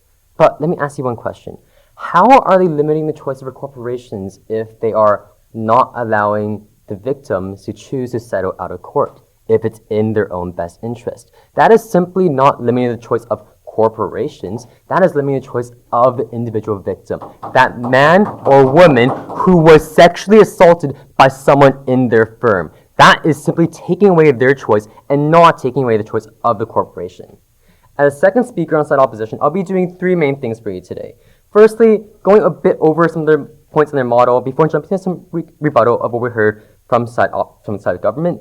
And lastly, jumping into my own constructive, talking about the power imbalance between a plaintiff and a defendant in civil court cases. So firstly, about the model. Our main gripe here today is about the support fund. Whenever we ask a question, whenever we bring up a point about, look, court cases are costly, side government will only come and say, hey, we have a support fund. But understand this, their support fund is so broad in application that it is going to be absolutely ineffective to fund long protruded court cases. Court cases, lawyers, sometimes cost up to $400 an hour as a retainer to run your court cases. This does not count the time in discovery. This does not count the time actually in depositions. This does not count the time needed to actually go up into court and then fight the battle in court. That fund will simply not do. Secondly, they mentioned that choice is manipulated when you actually go into settlements. But understand this, Honorable Speaker, who represents the big firms? Because after all, they made it abundantly clear, when we go into court, what happens is that the firm's PR is in danger. So who would actually represent the defendant? Who would be the one defending the person who is accused of sexual harassment? It would be corporate lawyers. Corporate lawyers who are highly trained in their field, who understand the legal system like the back of their hand and understand how to use it to their advantage every single day of the week. They know exactly what to do to draw court cases in a legal method. They know exactly what to do to run out the funds of the plaintiff in order to have the court case shoveled into the back and sidelined. Not at this time. So now with that, jumping to my own constructive, the power imbalance between plaintiffs and defendants. But before I jump into that, I want to ask one main question for everyone here today. What is the primary point of having civil courts? What is the primary goal? It is not to get so-called justice. That is a point of criminal courts, not at this time. The point of civil courts is for compensation. It's to make the defendant whole. It's to make the plaintiff whole, because we've acknowledged that they have had some damages occur against them, and the compensation is there to put them whole to state before they were damaged. That is the point of civil court cases. So ask you this one more question as well. What do settlements do? They are a way to provide a settlement in terms of usually monetary damages for the victim. It provides a fast track for the victim to actually be compensated to a whole person. Our leader of opposition mentioned that what happens in civil court cases when you go to court is things like cross-examination, things where the defendant's lawyer will paint you in such an image that will make everyone believe You asked for the sexual harassment that was actually occurred to you. Honorable Speaker, that is not what side government would like to say is justice. That also does not compensate the victim because it is actually making them relive their horrors, relive experiences, and have further PTSD as well if they incurred in the past. But you seem to disagree. If it was so incredibly easy for these corporate lawyers to get these cases thrown out, then why do these cases constantly go to settlement? Honorable Speaker, recognize that these cases go to settlement because of one main reason as well. Because the victims are so afraid the corporate lawyers are going to tarnish their image, are going to say that they were asking for the harassment they incurred, that they do not want their image tarnished. And Honorable Speaker, again, one thing that side government mentioned was that these civil court cases are private. Honorable Speaker, that is simply untrue. If you go online, there's literally a repository, I forgot what the website was, but www.can-something that contains a whole list of all court cases run in Canada in the civil court system. Honorable Speaker, if that is private, I don't know what public is. So now, again, going to power and balance between plaintiffs and defendants. We made it abundantly clear that plaintiffs do not have the same power as their defendants because the defendants are, again, basically the corporation's PR. So what will the corporation do? The side government has painted this image perfectly clear for us already. The corporation would do whatever is in their best interest to maintain that pristine PR image, to maintain that pristine image to all their consumers in order for them to sustain a viable business, not at this time. However, what resources are actually over to the plaintiff? What resources do the plaintiff actually has? The plaintiff only really has whatever is in their savings, whatever they get from their paycheck, whatever they make and saved up from investing, from the other ventures, from the other lines of revenues. So where's the power imbalance? Honorable Speaker, recognize that 99% of us are not billionaires. Understand 99% of us are not the Jeff Bezoses of the world, are not the Elon Musks of the world. We do not have the billions of dollars to compete with the funds of a firm, to compete with the funds of a multinational firm, or even like a domestic Canadian firm to fight these court cases. With that itself, what we see is that plaintiffs will not have lawyers with the same caliber as corporate lawyers. These lawyers may be in the service because they believe in doing the best thing they can for the plaintiffs to the best of their abilities. However, corporate lawyers, on the other hand, their goal is to do whatever is best for their clients. So like I said before in my opening, they are going to try to twist the facts. They're trying to go and paint the plaintiff in the worst possible image, and they're trying to stall the case as long as possible to run out the fees and to run out the funds and resources of the plaintiffs. Honorable Speaker, that simply shows that going to court is not the best option for the victims. So why settlement? Because settlement, again, the point of a civil court case is to offer compensation in terms of monetary damages. Settlements offer that. Settlements offer these victims to get this compensation without running out the resources. And this is why, on side opposition, I am so proud to propose. Thank you.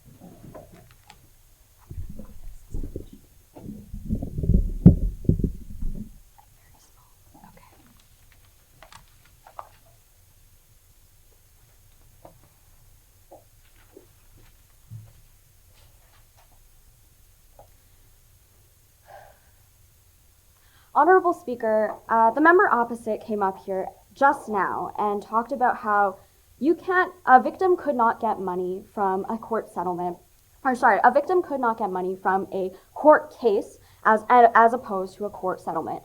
One of the main things I'm going to do in my speech today is explain to you why that is not true. Some of the other things that I'm going to do are rebuild some of the arguments made by the government today, refute some of the claims made by the opposition, and then reframe this debate as one that, really brings true justice to victims, and as one that on our side of the house allows us to act out true justice in an objective forum. All right.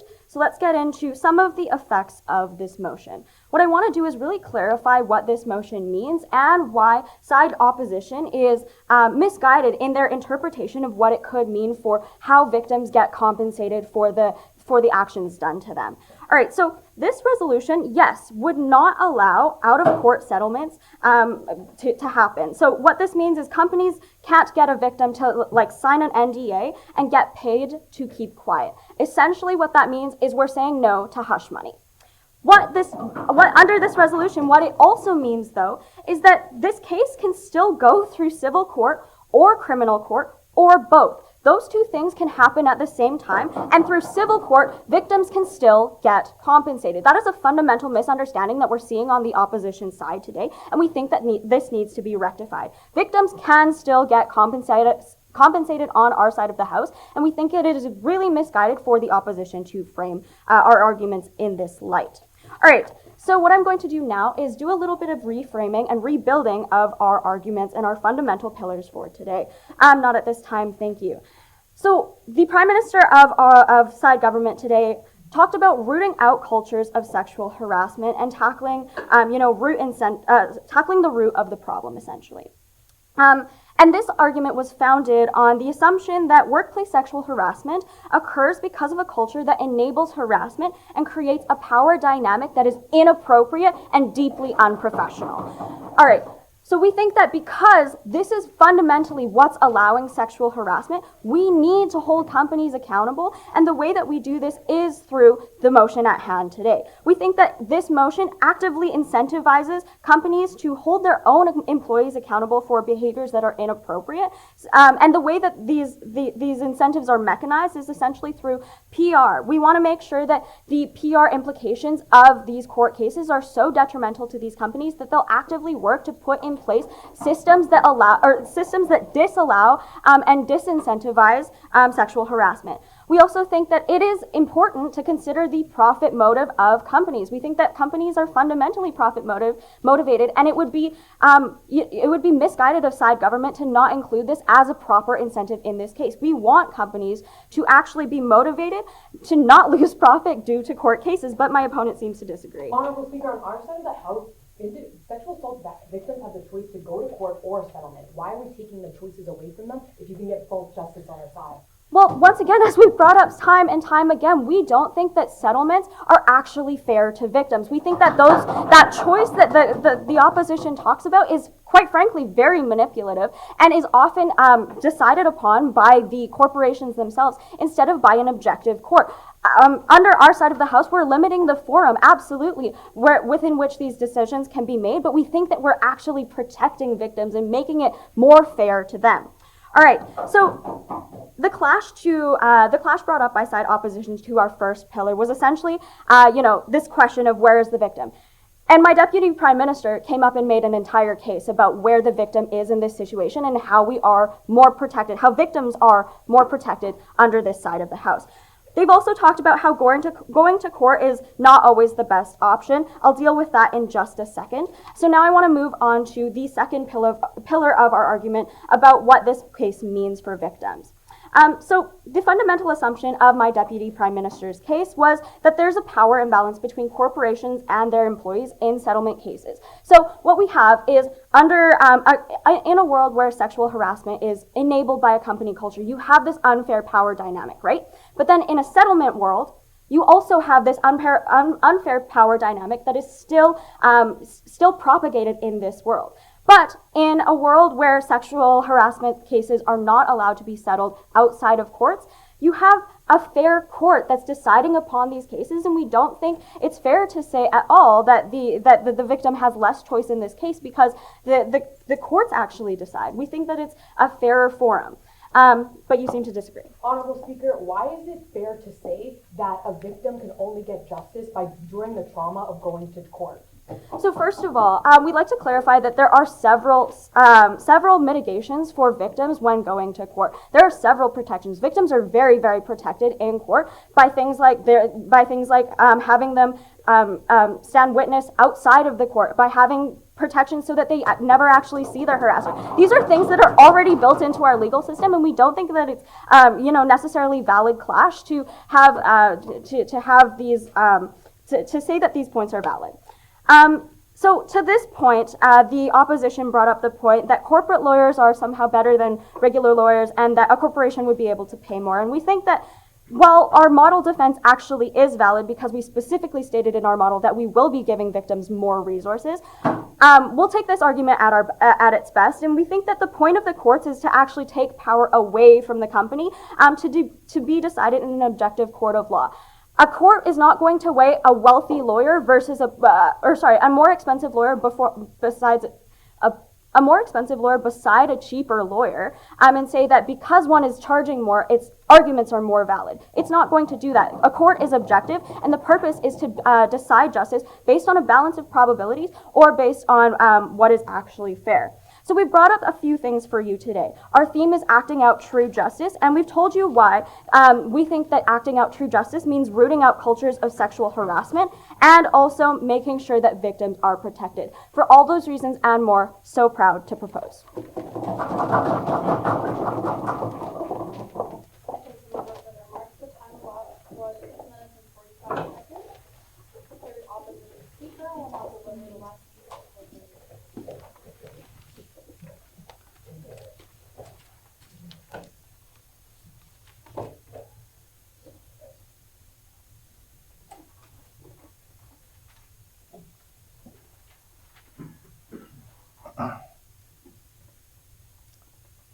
Honorable Speaker, in today's debate, I think there are two key lines of analysis we have to consider. Two key areas and two key questions we have to answer in order to determine which side genuinely provides better support for victims and which side results to better outcomes in society. And firstly, that first contentious point would surround choice, right? Both sides ultimately agree that choice is an important thing, and one side thinks that choice is going to be manipulated and should be taken away. Well, let's examine this a little further, right? Firstly, I'd like to touch upon a few options that, and expand upon a few of the points my partners have brought up, right? When we discuss things like out-of-court settlements, that includes aspects like arbitration and mediation, which often includes a third party in order to help those parties arrive at a settlement. This is often the case where the third party has no position, is neutral in the situation so that they can arrive to a fair settlement condition, right? We think that is something that side government doesn't take into account of the debate, and ultimately that is something of value that can promote and ensure that it is a safe, comfortable experience for sexual harassment victims, because they don't and shouldn't have to go through that experience anymore. But more importantly, let's consider that element of choice, right? Because I think that this is one of the main contentious points, as I've said again and again, because we need to recognize that settlements can occur, out-of-court settlements can occur during the discovery and during the court process. So in this case, yes, companies can be pushy, companies can be manipulative, but at the end of the day, you have legal counsel in this situation, so you're not alone when you analyze if that's the right choice for you.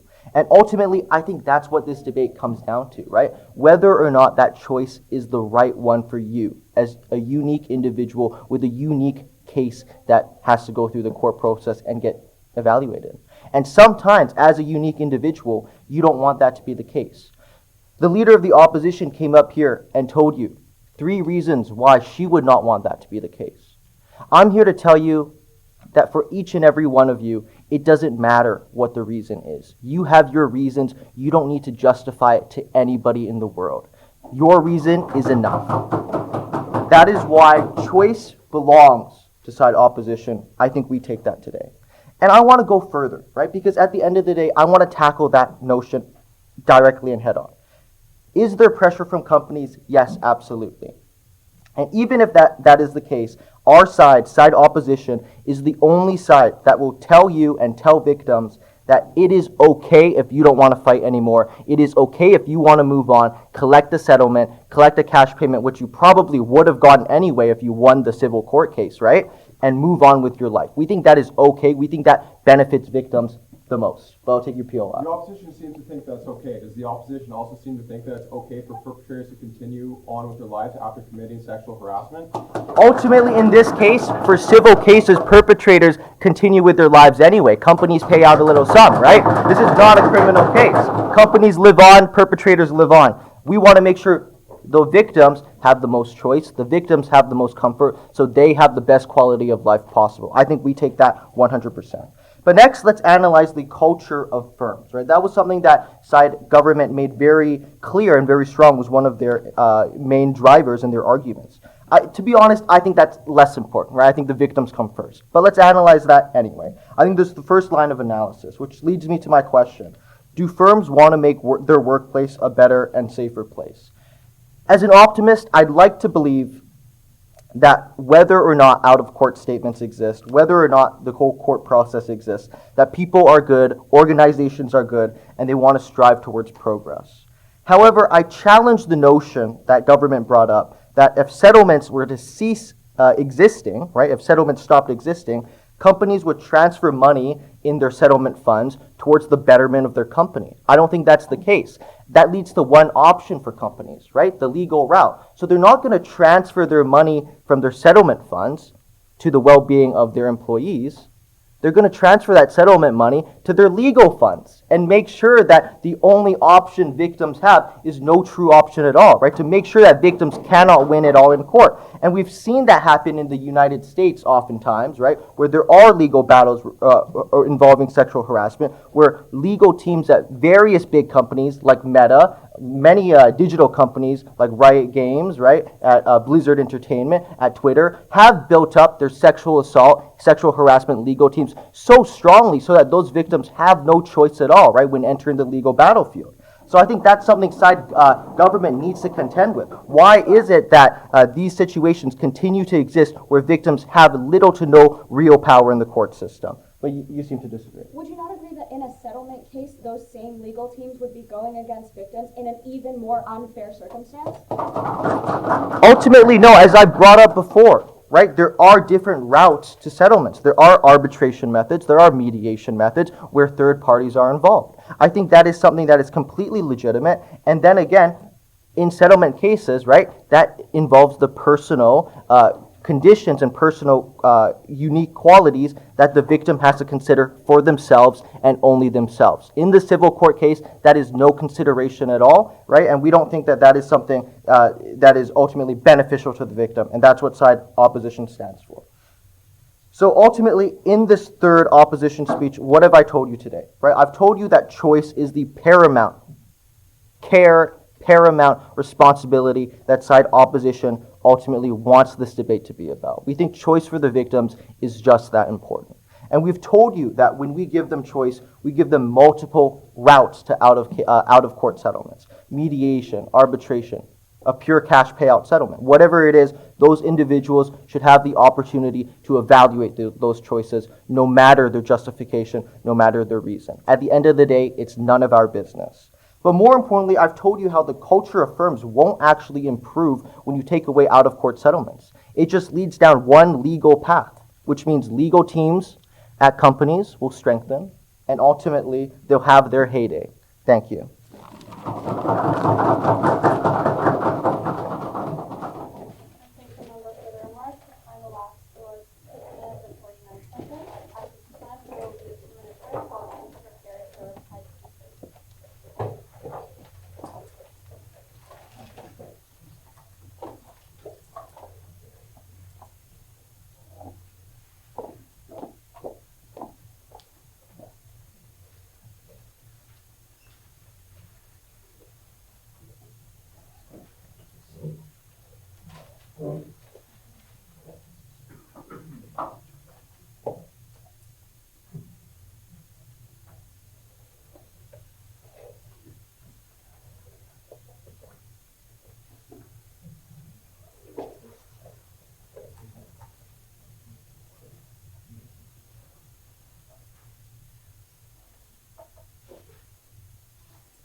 They have made the assumption today that they know what is best for victims. But who truly knows what is best for a victim?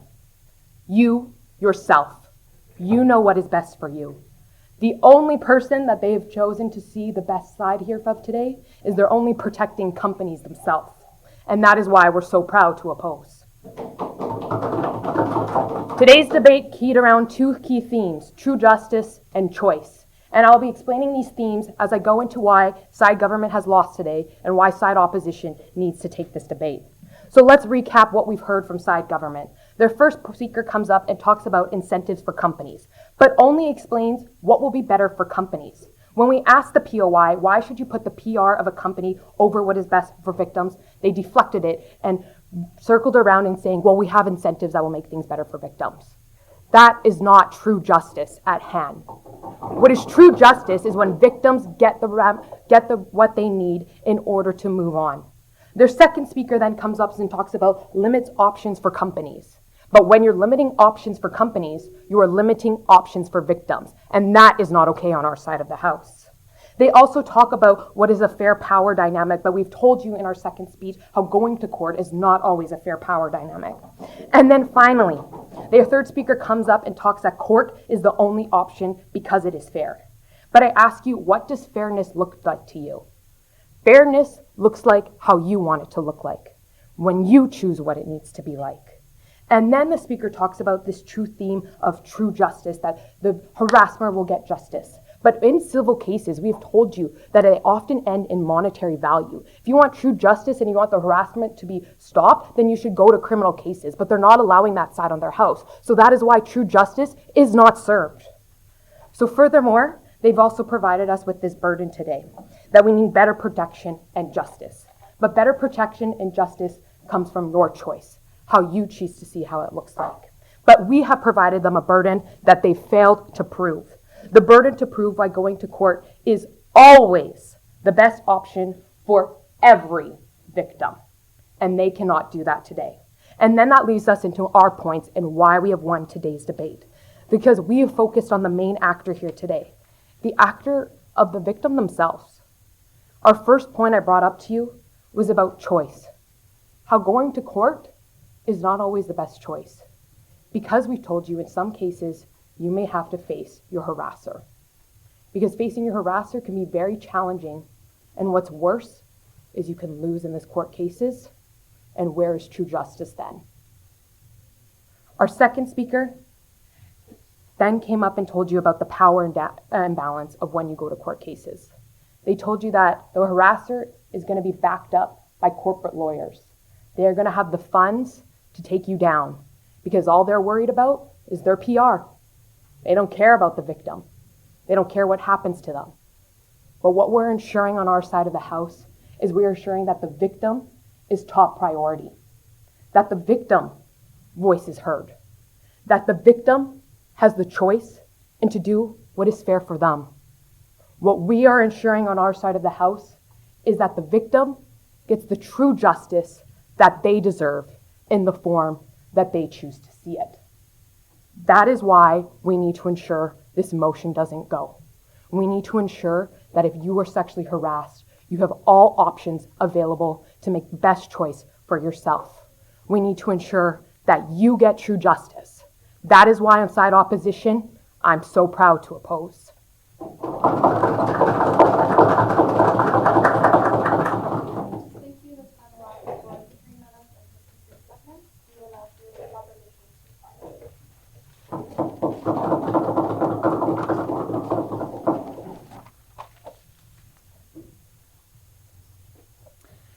Thank you, Honourable Speaker. Today we discussed acting out true justice.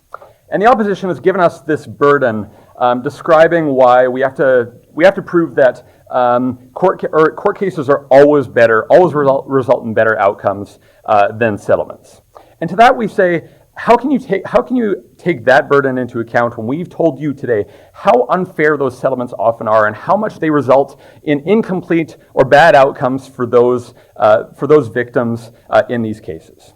The government believes in creating incentives for companies to root out cultures of sexual harassment that will ultimately produce better outcomes for those victims. Our motion focuses on both giving victims the proper justice they deserve through a proper civil trial and on preventing this harassment from ever taking place in the first place. As we've seen several times with corporations suffering from sexual harassment cases, that harassment is rooted in their culture, as was the case with, as I said, Hockey Canada, for example. It is perpetuated by the people in that organization who assess the value of sexual harassment settlements and determine that paying out those settlements is just a mere cost of business.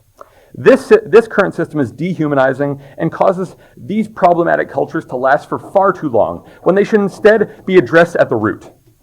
The opposition goes on about limiting choices for victims, but they don't realize that in the status quo, these women already don't have any ability to choose anyways. Women, even if they wanted to pursue a court case, are unable to do so because they don't have the funds to hire a lawyer. This is why we're instituting a fund to help these victims pay for their prosecution of a civil case. We want to help victims pursue the damages that they're truly owed, not simply opt for a settlement because they don't think that they can have the resources to survive a court case. The opposition has created this world for you in which corporate lawyers can easily get civil cases thrown out, resulting in less compensation for the victims. But let me ask you, if this were the case, why did these corporations always aggressively pursue a settlement instead of going to court? It's because it's more profitable for them to shove the case under the rug with a little hush money. The model we've laid out makes it possible for victims to both get the support they deserve through funding for therapy and to actually prosecute their harassers. The opposition also additionally made a baseless claim that we said that companies would reinvest money from hush funds into their company, which I just would like to outline that we did not say. They completely fabricated that. As our third speaker laid out, there are plenty of protections in place for victims to avoid reliving the emotional trauma that they suffered as a result of their harassment. And additionally, victims enter civil cases to gain compensation for the damages done to them. By essentially forcing victims who can't afford a lawyer to pursue settlement, you're ensuring they'll never get the true value of the damages that's been done to them back via compensation. They also spoke about how going to court is not always the best option, that settlements are good because they're not disclosed. But in an environment where sexual harassment is enabled by a company culture, this is exactly what happens. People know about these cases, and during our constructive, from myself, specifically addressing this point, we're talking about uprooting the cultures that perpetuate these problems and make them go into the future and perpetuate far beyond what should be considered acceptable in our society. We simply cannot continue to operate under our current system in which corporations take sexual harassment settlements as a simple cost of business. This is an intolerable state of affairs that needs to be rectified. Our resolution today is a step towards helping victims and prosecuting true justice. And for all these reasons and more, our government is incredibly proud to propose this motion today. Thank you.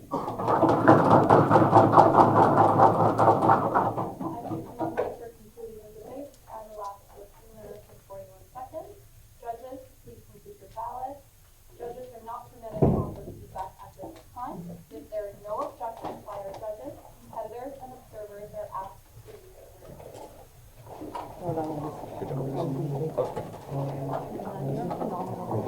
refrain from touching the envelopes at the moment.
Okay, perfect. And no one else.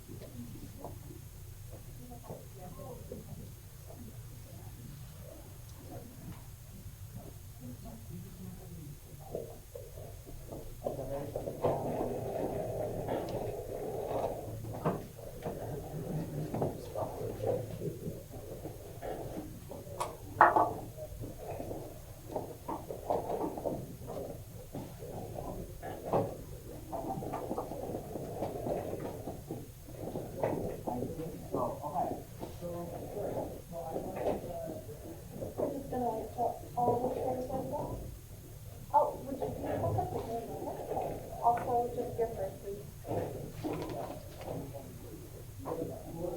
you so much.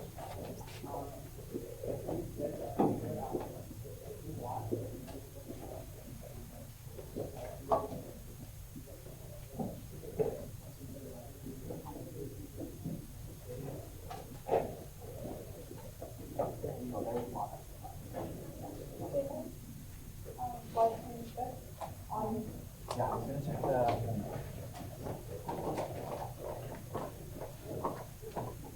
So I get fired if I didn't at least have everything good for the grand finale, so.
Everyone, thank you so much for waiting.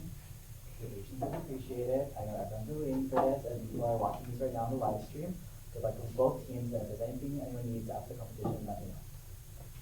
Thank you so much, David. So welcome everybody. The debate will now come to order. Debaters, you may now open your envelope, but do not write on them until the Prime Minister has started speaking.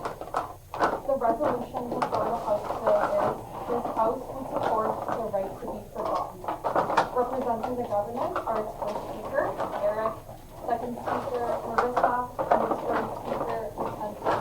Representing the opposition are its first speaker, Owen, second speaker, Paul, and its third speaker, Akifuzama. Thank you so much. On behalf of the House, I would like to express a sincere welcome to our judges, who I will now introduce. First, we have Alex Kyle. Alex graduated from the University of Saskatchewan with great distinction, obtaining his Bachelor of Commerce majoring in Finance. No stranger to JDC West, Alex competed on the finance and debate teams, as well as helped coach the international business team. Upon graduation, Alex joined the investment industry with RBC Dominion Securities, working with the derivatives and commodities team for 5 years before recently joining the Bell Private Wealth Management team. Alex holds several industry designations, including his Chartered Investment Manager designation, as well as his certificate in derivatives market strategy. Second, we have Avneet Nikhil. Avneet Nikhil is a student at law, currently articulating with Casito Limited Partnership. She has a master's in intellectual property from Queen Mary University of London, UK, and a JD LLB from Punjab University of Chandigarh, India. She moved to Canada in 2019. Prior to coming to the UK, she has practiced law in India for 10 years, specializing in intellectual property, media, and privacy law. She had a private practice for several years before moving in-house to head the intellectual property department of Z Group, one of the largest news and entertainment groups in India. Throughout her practice, she has handled IP for several multinational companies, handling their IP portfolios in India and globally launching and advising brands worldwide. After moving to Canada, she worked for a few years with the Saskatchewan Human Rights Commission as an intake consultant and an investigator until she started her articling last year. She wants to continue her intellectual property practice in Canada post her bar completion. Third, we have Colleen Bell. Colleen Bell is an associate professor of international politics in the Department of Political Studies at the University of Saskatchewan. Her research contributes to the theories of war and security, especially with respect to Western-led wars and interventions in the global South. She is the author of The Freedom of Security, Governing Canada in the Age of Counterterrorism, and co-editor of War, Police, and Assemblages of Intervention. Her current research examines police power in global affairs, martial public diplomacy, and the security politics of Canada's feminist foreign policy. She is an editor of the journal Critical Studies on Security. Fourth, we have Danielle Sikakani. Danielle maintains a general real estate and corporate commercial law practice. His practice is focused primarily in property acquisitions and dispositions, specifically residential, commercial, and agricultural land, while also providing legal advice surrounding leasing agreements. And last but not least, we have Ms. Michelle McDonald. Michelle McDonald is a lawyer in Saskatoon at Lakefield Limited Partnership who focuses on criminal defense and civil litigation. Before that, she clerked at the Court of King's Bench in Saskatoon and competed in the Western Canada Trial Moot competition, winning the prize for top academic performance as an orator. Michelle has made either oral or written submissions in provincial courts, the Court of King's Bench, and the Saskatchewan Court of Appeal. With that, we thank our judges for being here today. I, LJ Dunga, am the Speaker of the House and timekeeper. I may be referred to as Honorable Speaker. Each debater will deliver a 7-minute constructive speech. Anyone besides the third speaker or silent can also deliver a 4-minute reply speech. I will be counting down and providing time signals. Paper signals will be shown as each minute passes, as well as at the 30-second mark displayed by a peace handshake, ending with a 10-second countdown with my hands. I will also slap the desk at the end of protected time, as well as the start of protected time. There will be a hard stop for all speeches at 7 minutes with no grace period. I will say stop. Points of information will be allowed during the constructive speeches, but not during the first and last minute of these speeches, as this is protected time. POIs are not permitted during the reply speech. Points of clarification are allowed, but may only be offered in the beginning half of the first government speech outside of the protected time. Points will be deducted for any debater who interrupts another excessively or maliciously. Are there any questions regarding the rules? With that, I will now call upon the first speaker to introduce the government case for 7 minutes.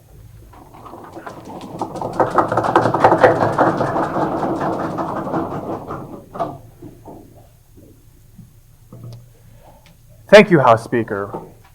Why is Canada a great country? On side government, we believe it's because of 2 reasons, and both of them involve choice. The first is the choice to be a better person every day. We think that your past should not define you as an individual, and that you should have the ability to improve yourself every single day that you live in this beautiful country. Second idea related to choice is that you should have the choice to decide what you do with your own property. Relating to that specifically, your own personal image online, as well as the image you present on social media as well. But there's one thing that's driving a wedge between both of these choices in Canadian society, and that's the fact that users do not have the right currently to be forgotten online. Which brings me to the resolution today, which is this House would support the right to be forgotten. Now, in my speech today, I'll do 4 things for you. First, I'll give you what side government's burden will be today and what we have to undoubtedly prove to you today.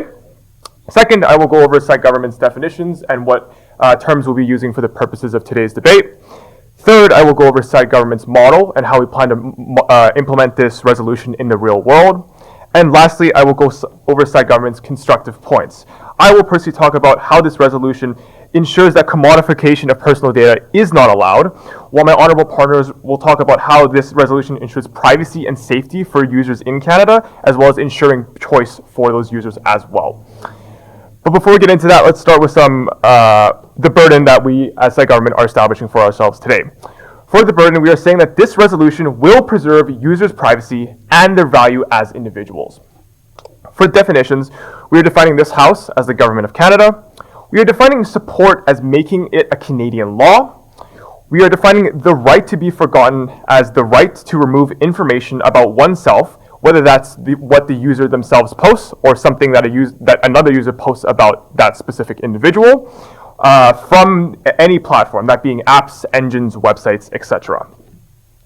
Now, as for our model, we propose a 5-year implementation plan, and the reason we do this is to give enough time for companies that do not want to participate in this new law to exit Canada. And so as for the model itself, what we propose is Canadian and non-Canadian companies that collect user data and are accessible by users in the country of Canada must provide the right for users to be forgotten. For example, if I'm an individual and I post a photo online of myself, I need to be able to, the app I use needs to be able to have an option to remove all the data relating to myself that I've posted. Additionally, this also applies to pictures of myself that I personally do not post. So if another user on the same social media app has photos of myself, the photo that I am in also needs to be able to be removed by these companies. And so what that means is that companies that do not abide are not allowed to operate in Canada. So we've given a very conservative deadline of 5 years for implementation, just so that companies who do not want to participate in this model can exit Canada. And so why is this resolution important, and what are we here to discuss today? On site government, we see the biggest issue with the current status quo is the commodification of personal data. So when we look at data, it's one of the most valuable assets now in the world. Before, in the old days, you would steal bank accounts, you would steal money out of people's personal accounts. However, we on site government argue that today, even more so, what's more valuable is a user's data and not their actual financial value.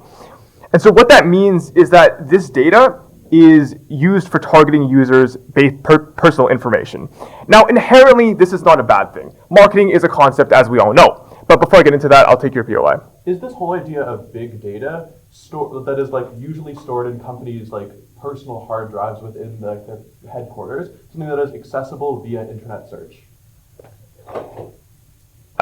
Yes, it would be accessible via internet search. For example, if you have a social media profile on, say, Instagram, if I go on Google and search for your name, I will likely find your Instagram profile. I'm not sure what side opposition meant to ask with that point of information, but perhaps they're trying to understand how social media engines work. And so looking at what I was talking about before, targeting users based on personal information is not a bad thing. Marketing exists.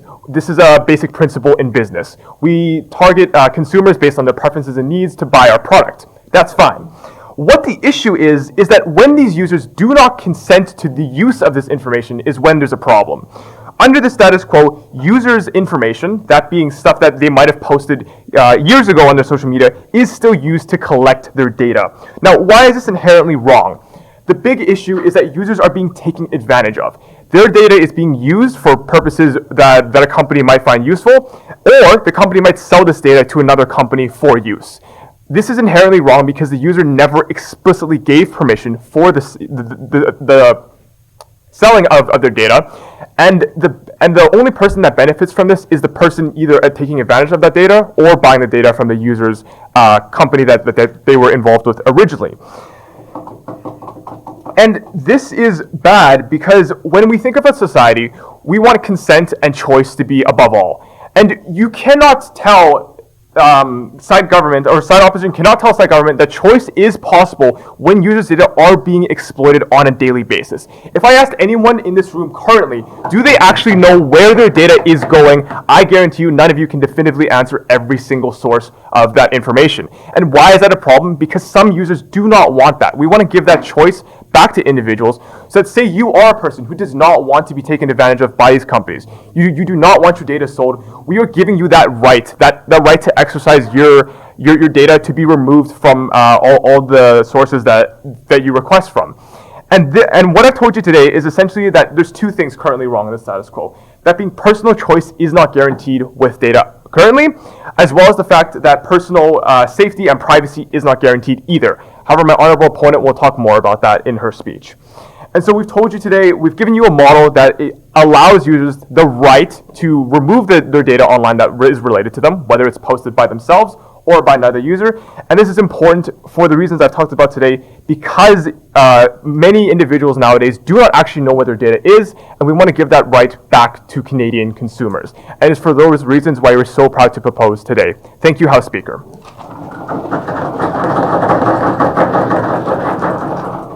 thank the members for their remarks. The time elapsed was 6 minutes and 56 seconds. We shall now hear the first speaker for the opposition.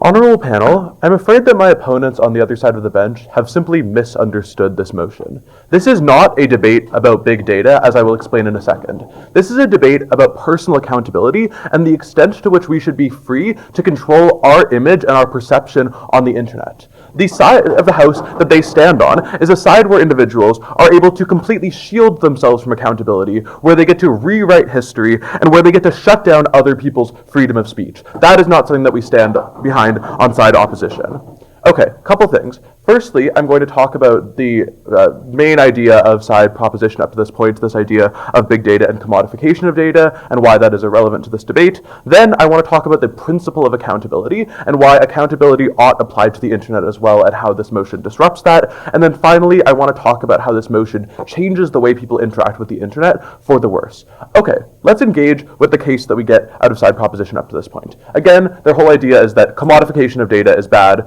Couple responses to this. Firstly, I want to be very, very charitable and just refute this argument as if it even applied to the debate in the first place. Recognize that under the status quo, there's increasing awareness of big data, and there's increasing options that tech companies are providing to give people the ability to control their data. For example, Apple has options where you can control the extent to which they have access to your data. But also, even regardless of this, they say this isn't something that people consent to. Yes, you do. Read the terms of conditions when you sign up for an app, when you use a phone. This is something that people explicitly consented to. Okay, but let's just ignore that for a second. I want to explain why this argument just doesn't even apply to the round.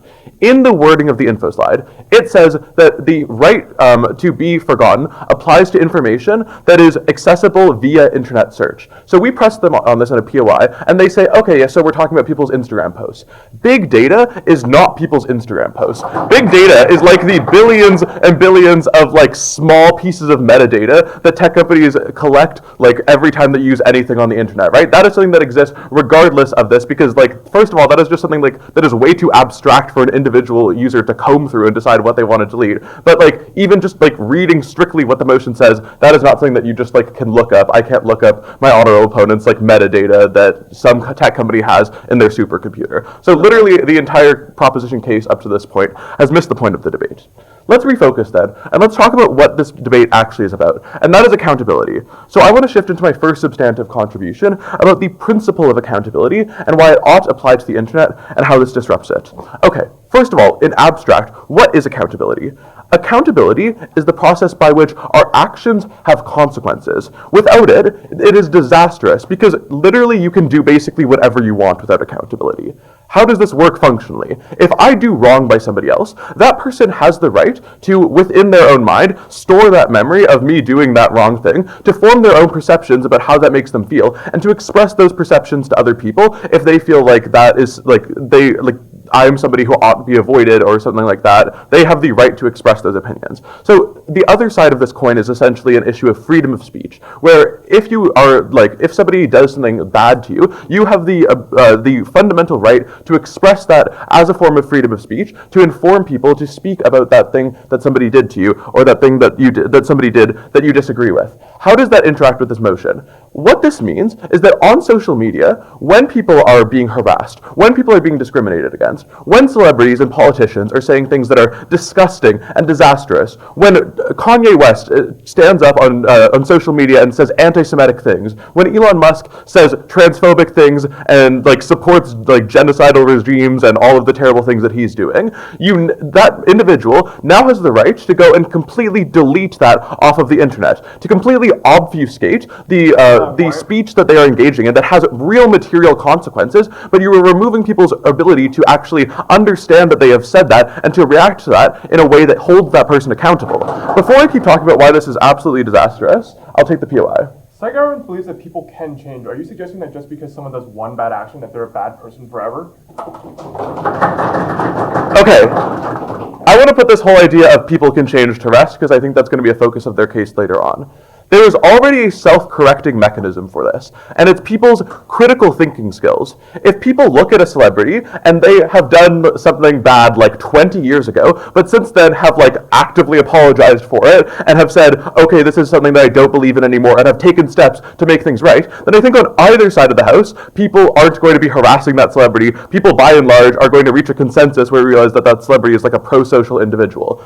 I think that you literally get like the exact opposite on their side of the house, where the solution for these celebrities is to just like wipe themselves off the face of the internet at the point at which, when that happens, they no longer become a subject of discourse. They no longer have people talking about, okay, maybe this person isn't bad after all, because people can't go back and like collect evidence of how this person has potentially been mistreated. The analysis that I've given in response to this POI has already kind of bled into my second argument, so I want to move on to how, in principle, or rather practically, how this changes how people interact with the internet. I've already articulated to you slightly in my first argument about how this limits limits accountability. What this means is that because this is going to be something that is like a giant news headline, people are going to be actively aware of the fact that their speech on the internet essentially has no consequences, because at the point at which they resist or experience any sort of resistance, they can just completely annihilate their previous internet presence. What this means is that that actually just incentivizes people to go and be more toxic on the internet. This incentivizes for people to further use the internet as just like a battleground that they can use to unleash all of their toxic impulses on other people, because they no longer have that voice in the back of their head that says,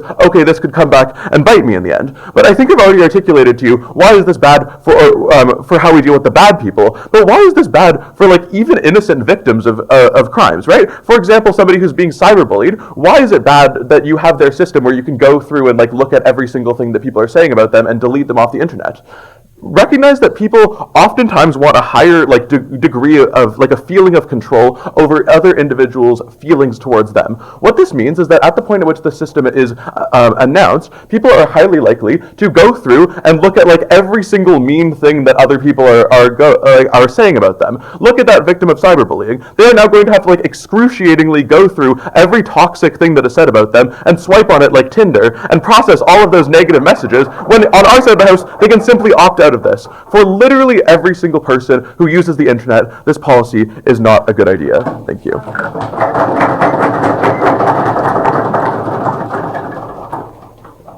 the members for their remarks. The time elapsed for 7 minutes. I now call upon the second speaker of the government.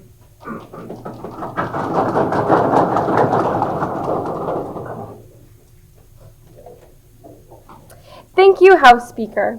So today we are here to discuss the motion, this House would support the right to be forgotten. Now, why is this important? As an individual, I have the right to privacy and I have the right to choice. And that is why we are here today.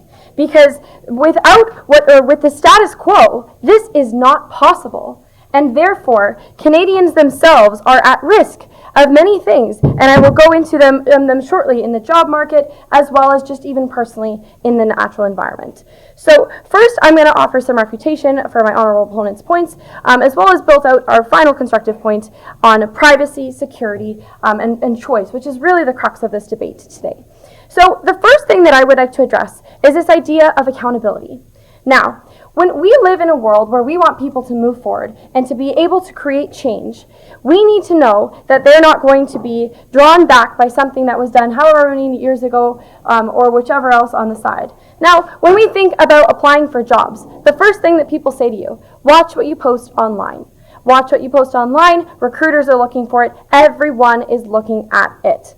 Now, I think Canada, and on our side of the house, would be a very unproductive society if we were so focused on past wrongs and were not focused on moving forward. Now, with the passing of this resolution, we make sure that we are not wasting time, not at this time, thank you, we are not wasting time discussing small, minute issues of the past, instead of discussing what is happening today. Now, the other side of the House has brought this up about discussing today, and I think that it is important because if we're going to move forward into the future, we need to be productive in our words, productive in our time, and by passing this motion, we make sure we are eliminating any of that extra nonsense which really is not relevant to now. And again, as I've said, in the job market, when you're applying for jobs, watch what you post online, watch what you post online, watch what is there. It is not necessary, and it is inhibiting Canadians to move forward and become their better selves. We don't need to be dragged behind by past things to prevent us from moving forward. The next thing that I would like to go on is this idea of incentivizing being more toxic on the internet, because I think that's a little bit of a ridiculous proposition to put forward today. When we think about being in the public sphere and putting all of this content online, individuals are already aware that this is going to be public. And as we've noted, we are essentially just removing, not at this time, thank you, removing it from the public space right now, which means that we can move forward and actually focus on the actual things that we need to be discussing. These people aren't going to be just going out there and saying, oh, I can post this super horrible thing just because. And this actually brings me on to my final constructive point today about privacy, security, and choice. Now, something that we really need to clarify, I'll take you in a moment, is the fact that we are removing information about my person, about your individual person. This is information about me. This is my name, this could be my address, this could be my email, my phone number, all of these sorts of things. If my address, for example, gets leaked online, and let's say I had a domestic violence situation or something like that, and I'm trying to be safe, I'm trying to be independent by myself. Someone else posts this information about me online, that's my address, my information, I have the right to take it down and remove it. It is a safety issue. We have always said this, that you can go online, you can find any information about anyone, and the second it's there, it stays there. And I'll take your POI now, and then I'll get on to that a little bit further. Okay, somewhat related. Honorable Speaker, how can side government ensure that people are going to be held accountable online when they can delete every single shady word they have ever said in existence? How can you on side government Thank you for your POI. So today, what we are discussing is safety. And ultimately, if you're talking about choice and, someone removing things and this and that, we are not saying that people can't be held accountable. We are saying that we are simply removing this data so it is out of the conversation for future so we can actually move forward. This information is simply being removed from the public space. That is exactly what it's doing. Any other civilian who wants to go access this information, that is where we are removing it from. So that is a clear distinction here. And what we want to do is make an environment, make a society where people can feel safe online, people can feel safe existing, and know that this wonderful tool of this online space is not hurting them. We want Canadians to be safe and to be able to stand up for themselves when things are posted online about them that is not right. And as I've already mentioned, in situations of safety, that they can be, not at this time, thank you, that they can remove those to protect themselves. Within a status quo, this does not exist. I have no power, I have no voice in order to actually create change, both for myself to eliminate past wrongs from 10 years ago and move forward so we can actually have a productive society, but also in the safety element, I have absolutely no way of protecting myself to be able to remove this information which can be harmful. Now, my partner has already gone into this about the collection of data. We are not just talking about metadata here, and side opposition seems to have misunderstood us on this point. Another thing is by having your public data online, if we're thinking about contact information or information about where I live, and we're talking about marketing, and I know where you live, I know what your phone number is, I can contact you as I please, I know where you live, I can make inferences about your purchase decisions. This isn't actually just about metadata. This is about your online profile, who you are as a human being online, and I, as a human being, Canadians as a human being, should have a choice about how that is actually delivered, how that is actually communicated in the online environment. The bottom line is that this is about privacy and about choice. And if conversations are going to be had about individuals and information is going to be spread about that individual, they need to be included in the conversation. Within the status quo, Canadians are left out of that conversation, which is detrimental to not only their safety, but our ability to move forward and to be better people to contribute to a society where we enable people to grow. And for that, I am so proud to propose this motion before the House today. Thank you. I thank the member for their remarks. Time allowed was 6 minutes and 56 seconds. And now call upon the second speaker for the opposition.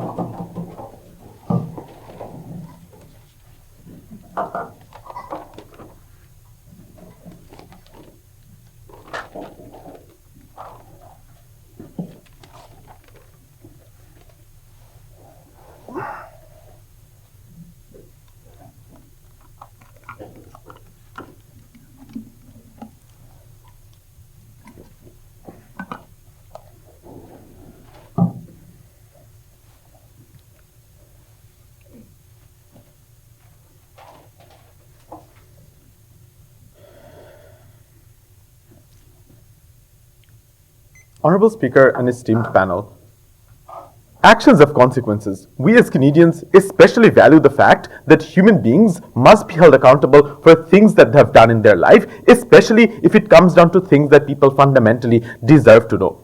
We think this debate is not about private addresses of individuals or where they live or where they went to school or small details of their life that can compromise their safety, because we think existing mechanisms are already in place to prevent things like that from happening. This debate presumably happens in a world where we're talking about legitimate websites that actually adhere to law. Things like your address or things like your current location being outed in the public is a legitimate safety risk that will always be removed as soon as you report that instance from happening. Most websites have inbuilt mechanisms, algorithms that prohibit you posting addresses or things like that, private information such as mobile phone number, etc., from being published in the public. We don't think that is exactly where this debate is. This debate, and I cannot stress this enough, my first speaker explains very well what this debate is about. This debate is about information about a person that is online, meaning photos, news articles, any amount of information that you have online that obviously do not compromise an individual's safety, because obviously we're not going to stand up and say it's okay for people to get murdered. That's not a burden that team opposition has in this debate. We're instead arguing every information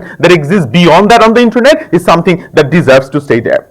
I want to quickly talk about why internet is a giant repository and why that's great, but before that I'll take the POI. If an address is so hard to find, why can I go on web pages and find yours currently? The problem is, if there are illegitimate websites that help you find addresses, those are not websites that are going to listen to the Canadian government and be like, oh, fine, we're going to stop compromising people's safety. Those websites are not within the purview of this debate because they're illegal or illegitimate in the first place, and we think that's a very important clarification in the context of this debate. Internet is a giant repository for information, and we think it's really valuable what it holds. One of the biggest examples of that is our dear Prime Minister Justin Trudeau himself once had this phase in college where he was promptly racist. He had a blackface era and he would do the most problematic things in the history of mankind. The distinction that they have on their side is if people have the right to be forgotten, you could quite literally manipulate what exists on the internet, remove images like that, remove information or articles that pertain to that particular idea, and people would never get to know what it really was about. And we think the value in knowing exactly what an individual has done in their past is extremely quintessential in identifying who they really are. And this is not just about the Prime Minister of the country. If you're choosing to hire someone for your company who in college used to be racist, bigoted, neo-Nazi, we want to know that information about a person. We think it's extremely quintessential for those information to exist in a public domain. That being said, do we then think privacy is irrelevant? Absolutely not. We think privacy is quintessential in society as well. We want privacy to be upheld. But there has to be a balance between privacy and to what extent do we allow people to be held accountable for their actions both online and in person. And we think it's extremely important that right to be forgotten clearly engages to that. I want to directly engage to a couple of ideas that we hear from their speaker and then move on to the other parts of my speech. The first thing that they talk about is that people can change. And we absolutely acknowledge that. This is why we tell you that internet captures the whole process of you changing as well, puts that up on the internet, and people literally follows that transformation. And we're absolutely okay with having that transformation on the internet as well. Right to be forgotten, in fact, takes that away from people, where you don't even know how people changed. You don't even know who they were. You don't even know how much they've evolved as a human being. And we think that's a valuable loss on their side. The other thing that we get from their idea is suddenly a switch. Like, oh, this debate is not about metadata. Although the Prime Minister literally explained metadata in great details, suddenly there's a case switch and this is not about metadata. However, we'll take it. It's a good switch. We appreciate that. We're going to take it. The issue is metadata. Even if this debate was about that, we proved to you why it's extremely unlikely for their side to essentially win the debate. What do we then give you from our side? We talked to you about why it's extremely important for people to not be able to rewrite history in a way that presents them in the best possible light.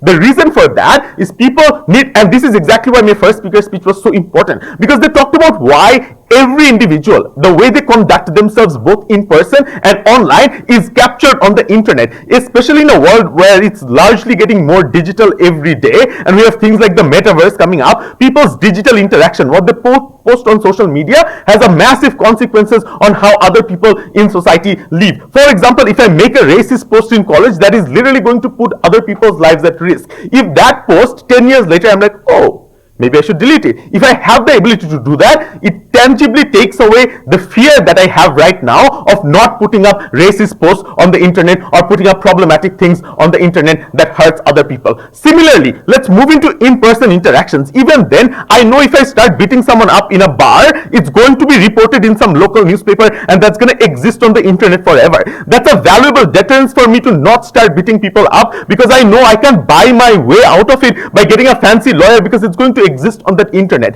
That societal deterrence that exists by virtue of allowing people to know that, hey, if you're doing something bad, if you're doing something problematic, it's going to exist on the internet forever, is the exact accountability that keeps our society in check, and we think that's incredibly valuable. I'll not be taking that, sorry.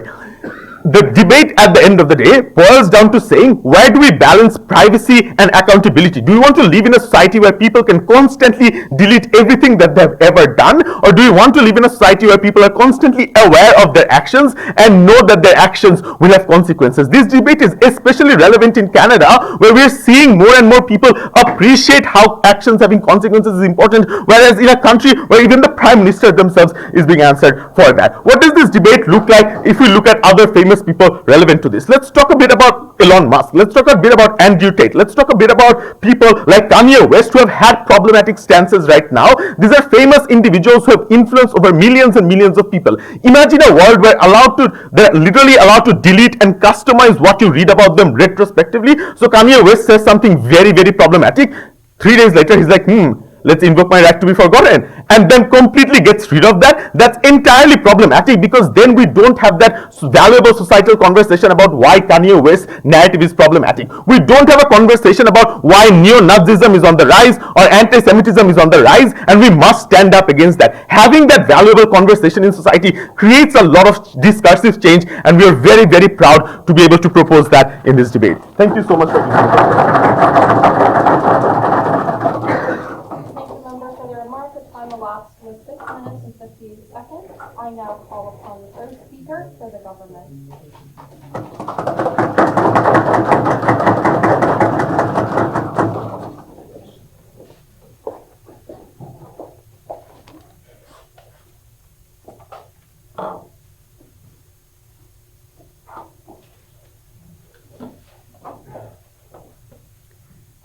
Thank you, Honorable Speaker. Today, before the debates, I did a Google search. I was wondering who I would be debating against today. I was wondering about my opponents. So I did a Google search on them. And you wouldn't believe how much information I found on the web. With one simple Google search, I could look back into the history of what they've posted online. I can look back into the history of what others have posted online about them. Do they know everything that I could know about them? I don't think so. Do they know everything that has been posted online about them, whether it be good or bad? I don't think so. Do they know that their privacy under the status quo is being compromised online every single day? I don't think so. We as side government believe that the right to be forgotten is to the benefit of Canadians. It's in the benefit of businesses. And it's in the benefit of overall society. And it's for these reasons that we're so proud to propose the motion today. I'll be doing a few things for you today in my speech. First of all, I'll be going over some refutation, what we've heard out of our honourable opponents, and explaining to you why they have systematically missed the key of this debate and why their points all fall. Next, I'll be going over my partner's case and explaining to you why my partners have actually brought the key of this debate and why side government will take this case. Let's start into some refutation. One big theme that we've heard out of side opposition today is the theme of accountability. And we think that's all well and good. You know, accountability is generally a good principle. However, where they fail to mechanize this point is as follows. First of all, they bring up this example of if people say something online, a long time ago, that you should be able to just not have that archived or not have that forgotten about, and people will go out and actively search us. And they brought the example of celebrities. So even just like disregarding the fact that if people say something online, that doesn't mean they still believe in those same views. Let's run with this example of the celebrities. So there are two possibilities if a celebrity posts something online. A long time ago, it's controversial now, and people are having questions about it.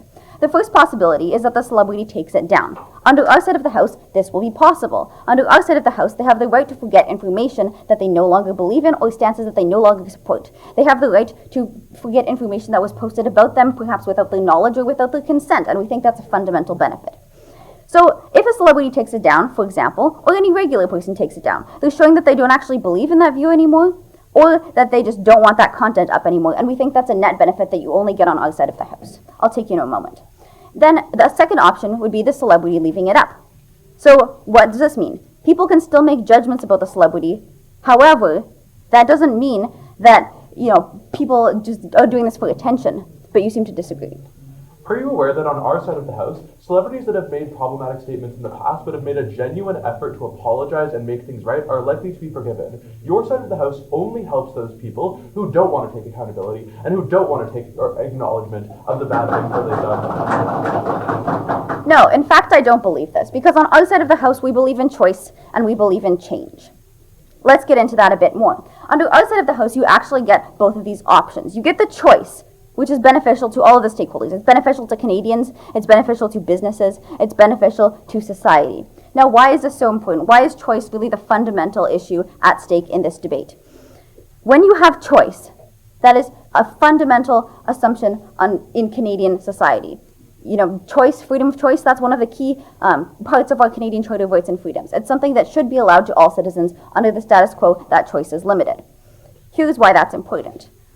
When you take away choice, such as what side opposition is doing with their arguments, you're taking away the fact that people can change their views. They're taking away the fact that people can actually update and evolve their assumptions. You're taking away the fact that Canadian society can sort of re-update their beliefs and their views on other people, not at this time, thank you. And you're taking away the possibility for further improvement and for further societal innovation. And we think that's a very harmful thing that you get on their side of the House. All right, so the first speaker had talked about accountability and freedom of speech, and we think that these things both fundamentally fall. Let's talk about the second speaker on the other side of the House. So the second speaker brings up this idea that most online platforms already have some sort of mechanism to opt out of personal data collection. They talked about reading the fine print. Two responses to this. First of all, when you go on a website, most people just click the consent button. Okay, we'll give them that. But if you were not to click the consent button on that website, you would not be able to use that website. Why is that harmful? They want to talk about how this resolution will change the way that we interact with the internet. We think absolutely. It will change the way that we interact with the internet. If you cannot use the internet because you don't consent to these things and there is no other choice for you, that is fundamentally problematic. You seem to disagree. Can you acknowledge the fact that the data that's going to be collected when you press that consent button is not data that is accessible via internet search and is completely outside of the scope of this debate? Again, two responses to this. First of all, my partners and I have defined this in our implementation plan. We said that any data that can be used in online platforms or in the cloud or in the internet, that is accessible and well within the scope of this debate. The second is a matter of principle. Any data that is collected without your express knowledge and consent in your everyday layman's terms is not something that we want on our side of the House. We think that's very problematic, that side opposition just wants to collect all of the data and do who knows what with it, and not allow people under our side of the House to actually have any benefit from this. So, to conclude my speech, I'd like to tell you why side government ultimately takes this case. First of all, we've talked to you about the unwilling share of data and the unwilling use of data, whether that be any type of data, photos, images that you post or that others post about you unknowingly or unwillingly. We think that in the past, it is a completely different thing than in the present and in the future. And we recognize that people change and people want their opinions to change, and under our side of the House, you actually have a mechanism for that choice and to enact that change that we want to see in the world. Under our side of the House, we get that choice over the personal data. Privacy, security is upheld, and those are fundamental Canadian values and fundamental values that we have under side government. So on our side of the House, we really believe that this resolution, this bill, will benefit Canadians, it will benefit businesses, and it will benefit overall society. And it's for those reasons that we're so proud to propose the motion today. Thank you. Time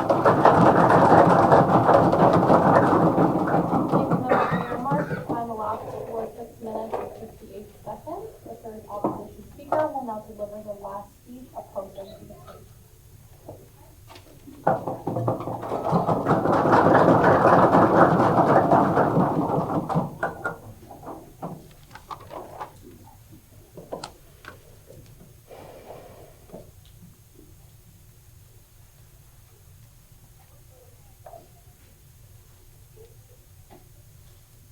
It's interesting when they say that they searched about us before the round. Well, you were not supposed to use mobile phone before debating rounds, and we clearly in ISO for 1 hour.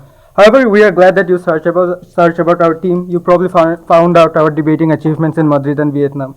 Anyways, my name is Akifuzzaman Labib, and in my speech I'm going to do 3 things. Firstly, I'm going to talk to you about how there needs to be an active balance between accountability and how we use the internet and what we post within the internet. Secondly, I'm going to talk to you about how in our side of the House we essentially protect people the most. But thirdly, we are the one who gives the active glance as to how people essentially evolve and why it is important to see that transformation throughout life. But before that, few pieces of rebuttal.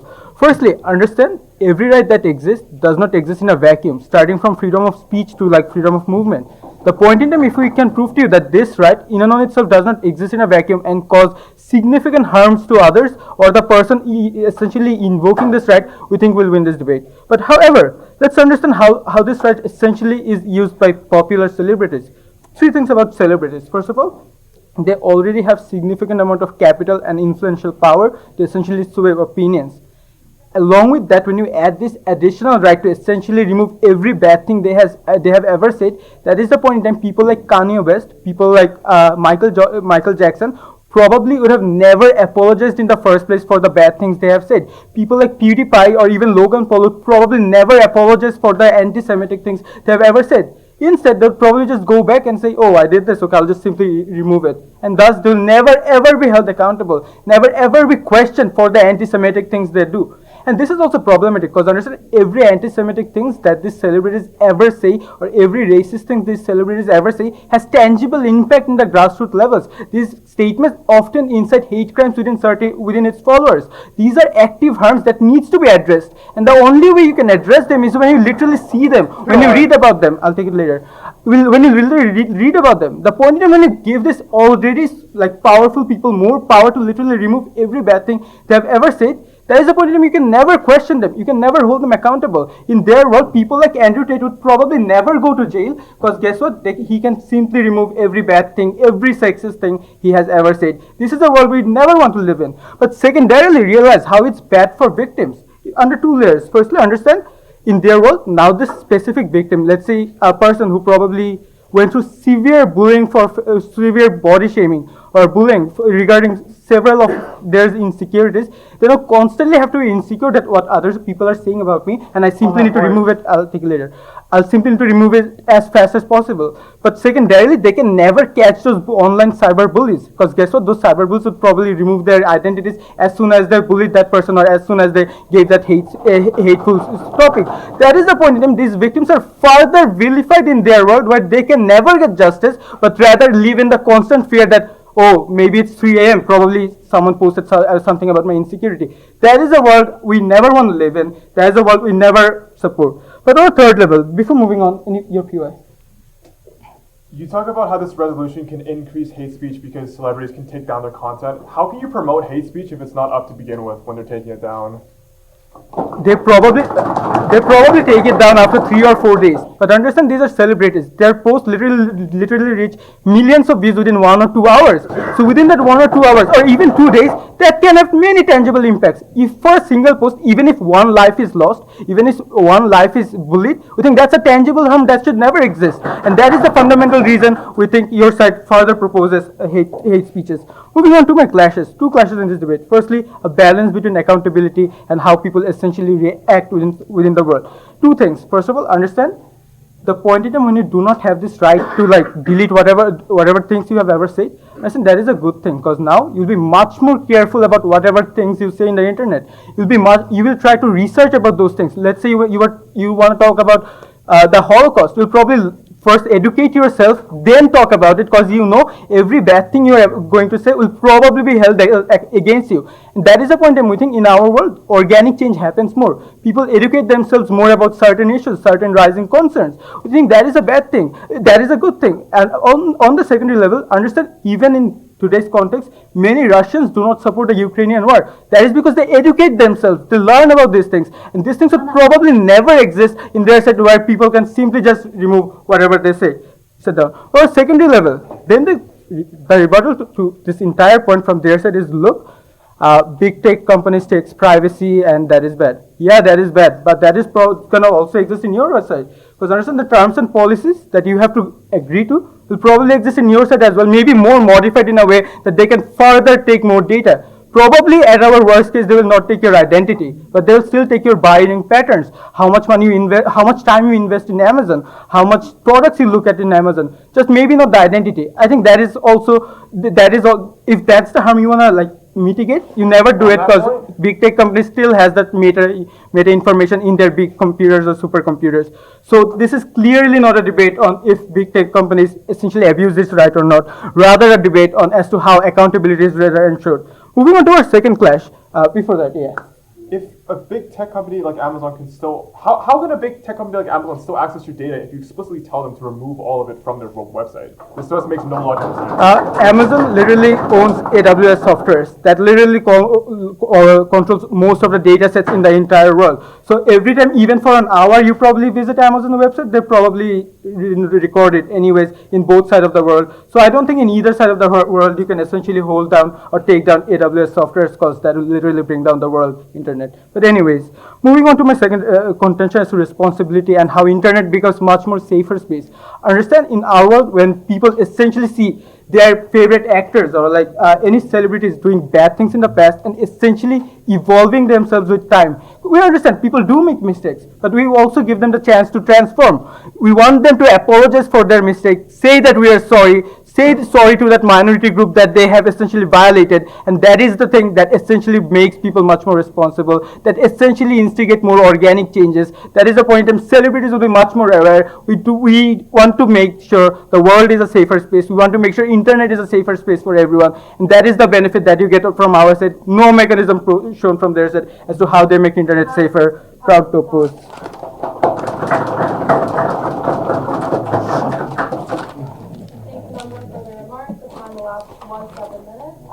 There will be a 2-minute break while teams prepare for their reply speeches.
4-minute speech or time from each team, starting with the opposition.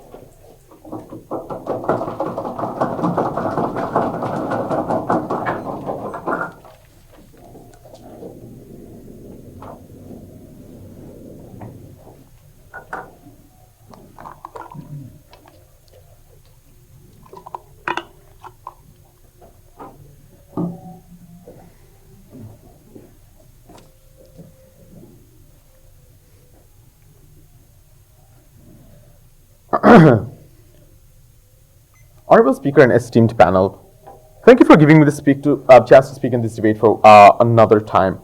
The biggest idea that I want to bring forward in this debate is every time, personally, when I go for a job interview, I search up the partner who's interviewing me.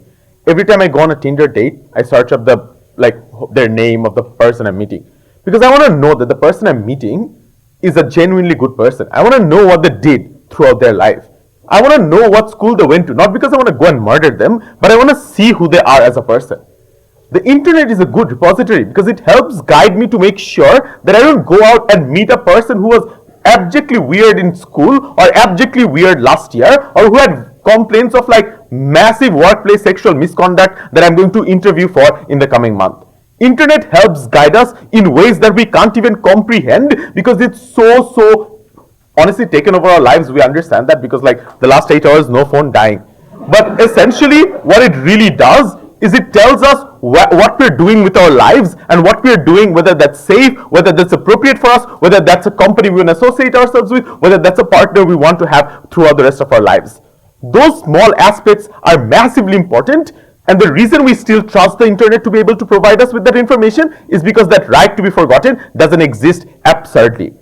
The point at which propositions world passes, there is no point in me searching my Tinder match's name. For all I know, they were literally the worst human being that could have existed on this planet. But last year they realized what right to be forgotten is and they invoked that, and now their slate is wiped clean. The problem with that is human beings stop trusting the internet to help guide decisions in their life that are quintessential in guiding where they eventually end up in a couple of years or a couple of days. It's really important for this House to acknowledge that the accountability argument that we talk about in this debate is essentially unresponded to throughout the proposition bench, where they constantly refer back to the idea of privacy. And we tell you that privacy is important. We tell you that we absolutely respect people's right to have that privacy, but we do not think that that can come at the cost of accountability, which is far more superior, which is far more important in the context of this debate, because we think that's important to keep people safe, that's important to help people associate with the right groups, right people, and I think that's really, really important. We talk about deterrence in this debate,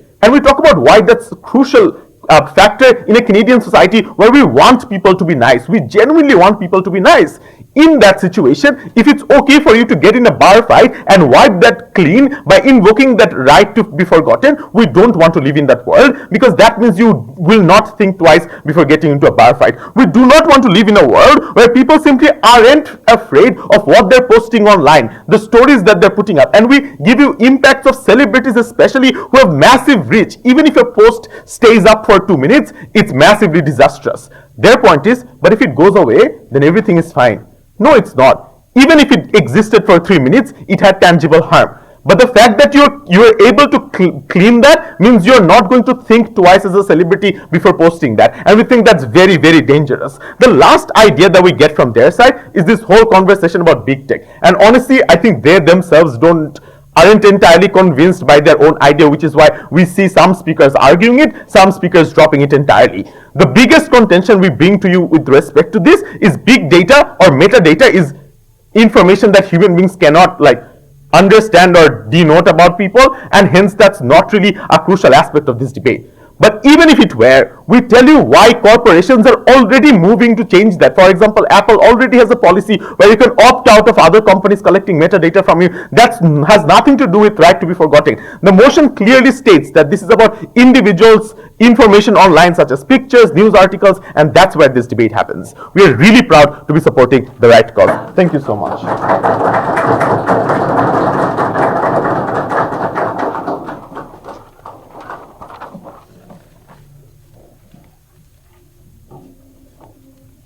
Member for the request speech, the time elapsed was 4 minutes. We will now hear the proposition request.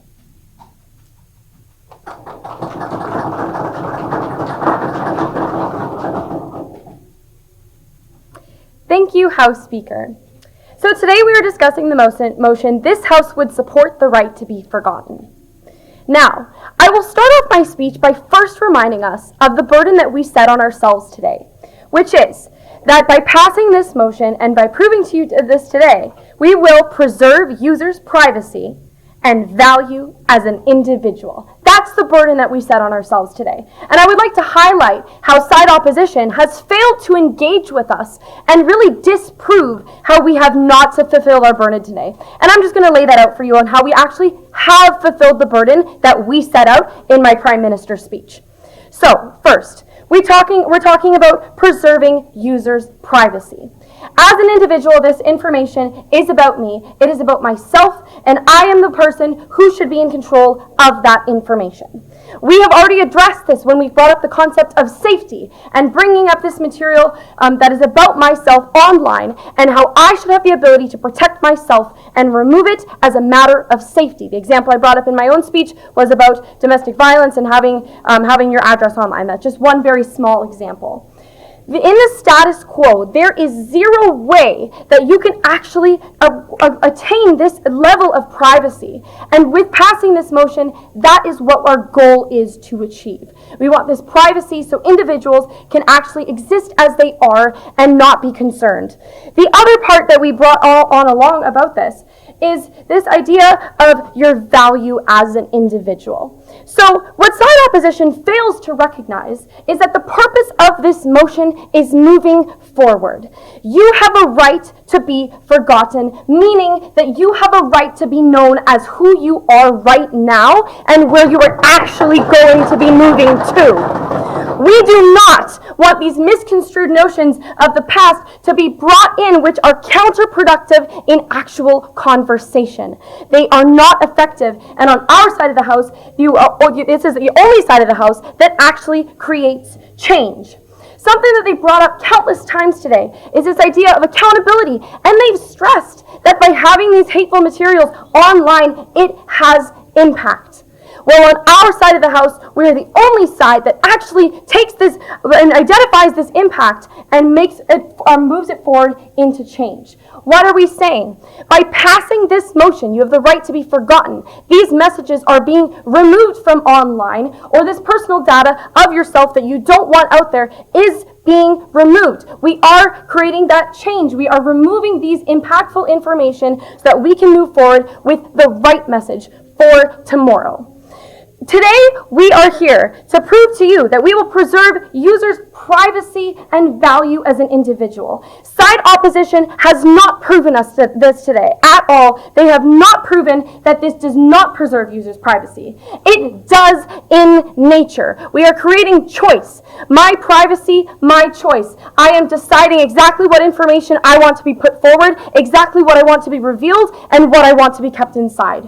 And that is how we are creating privacy for those people. We want a society where people can move forward and create change. And on their side of the House, they have offered absolutely nothing which actually creates change. You cannot have change simply with accountability. We need that extra step on how we are moving forward. And on our side of the House, that is the only way that we can actually achieve this. So by passing this motion today, we make sure that the correct information that is actually applicable to today can be there so that we can be known for who we are now. Thank you, House Speaker.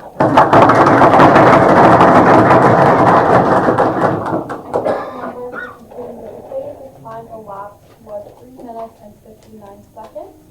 Judges, please complete your ballots. Judges are not permitted to offer feedback at this time. If there are no objections by our judges, competitors and observers are asked to leave.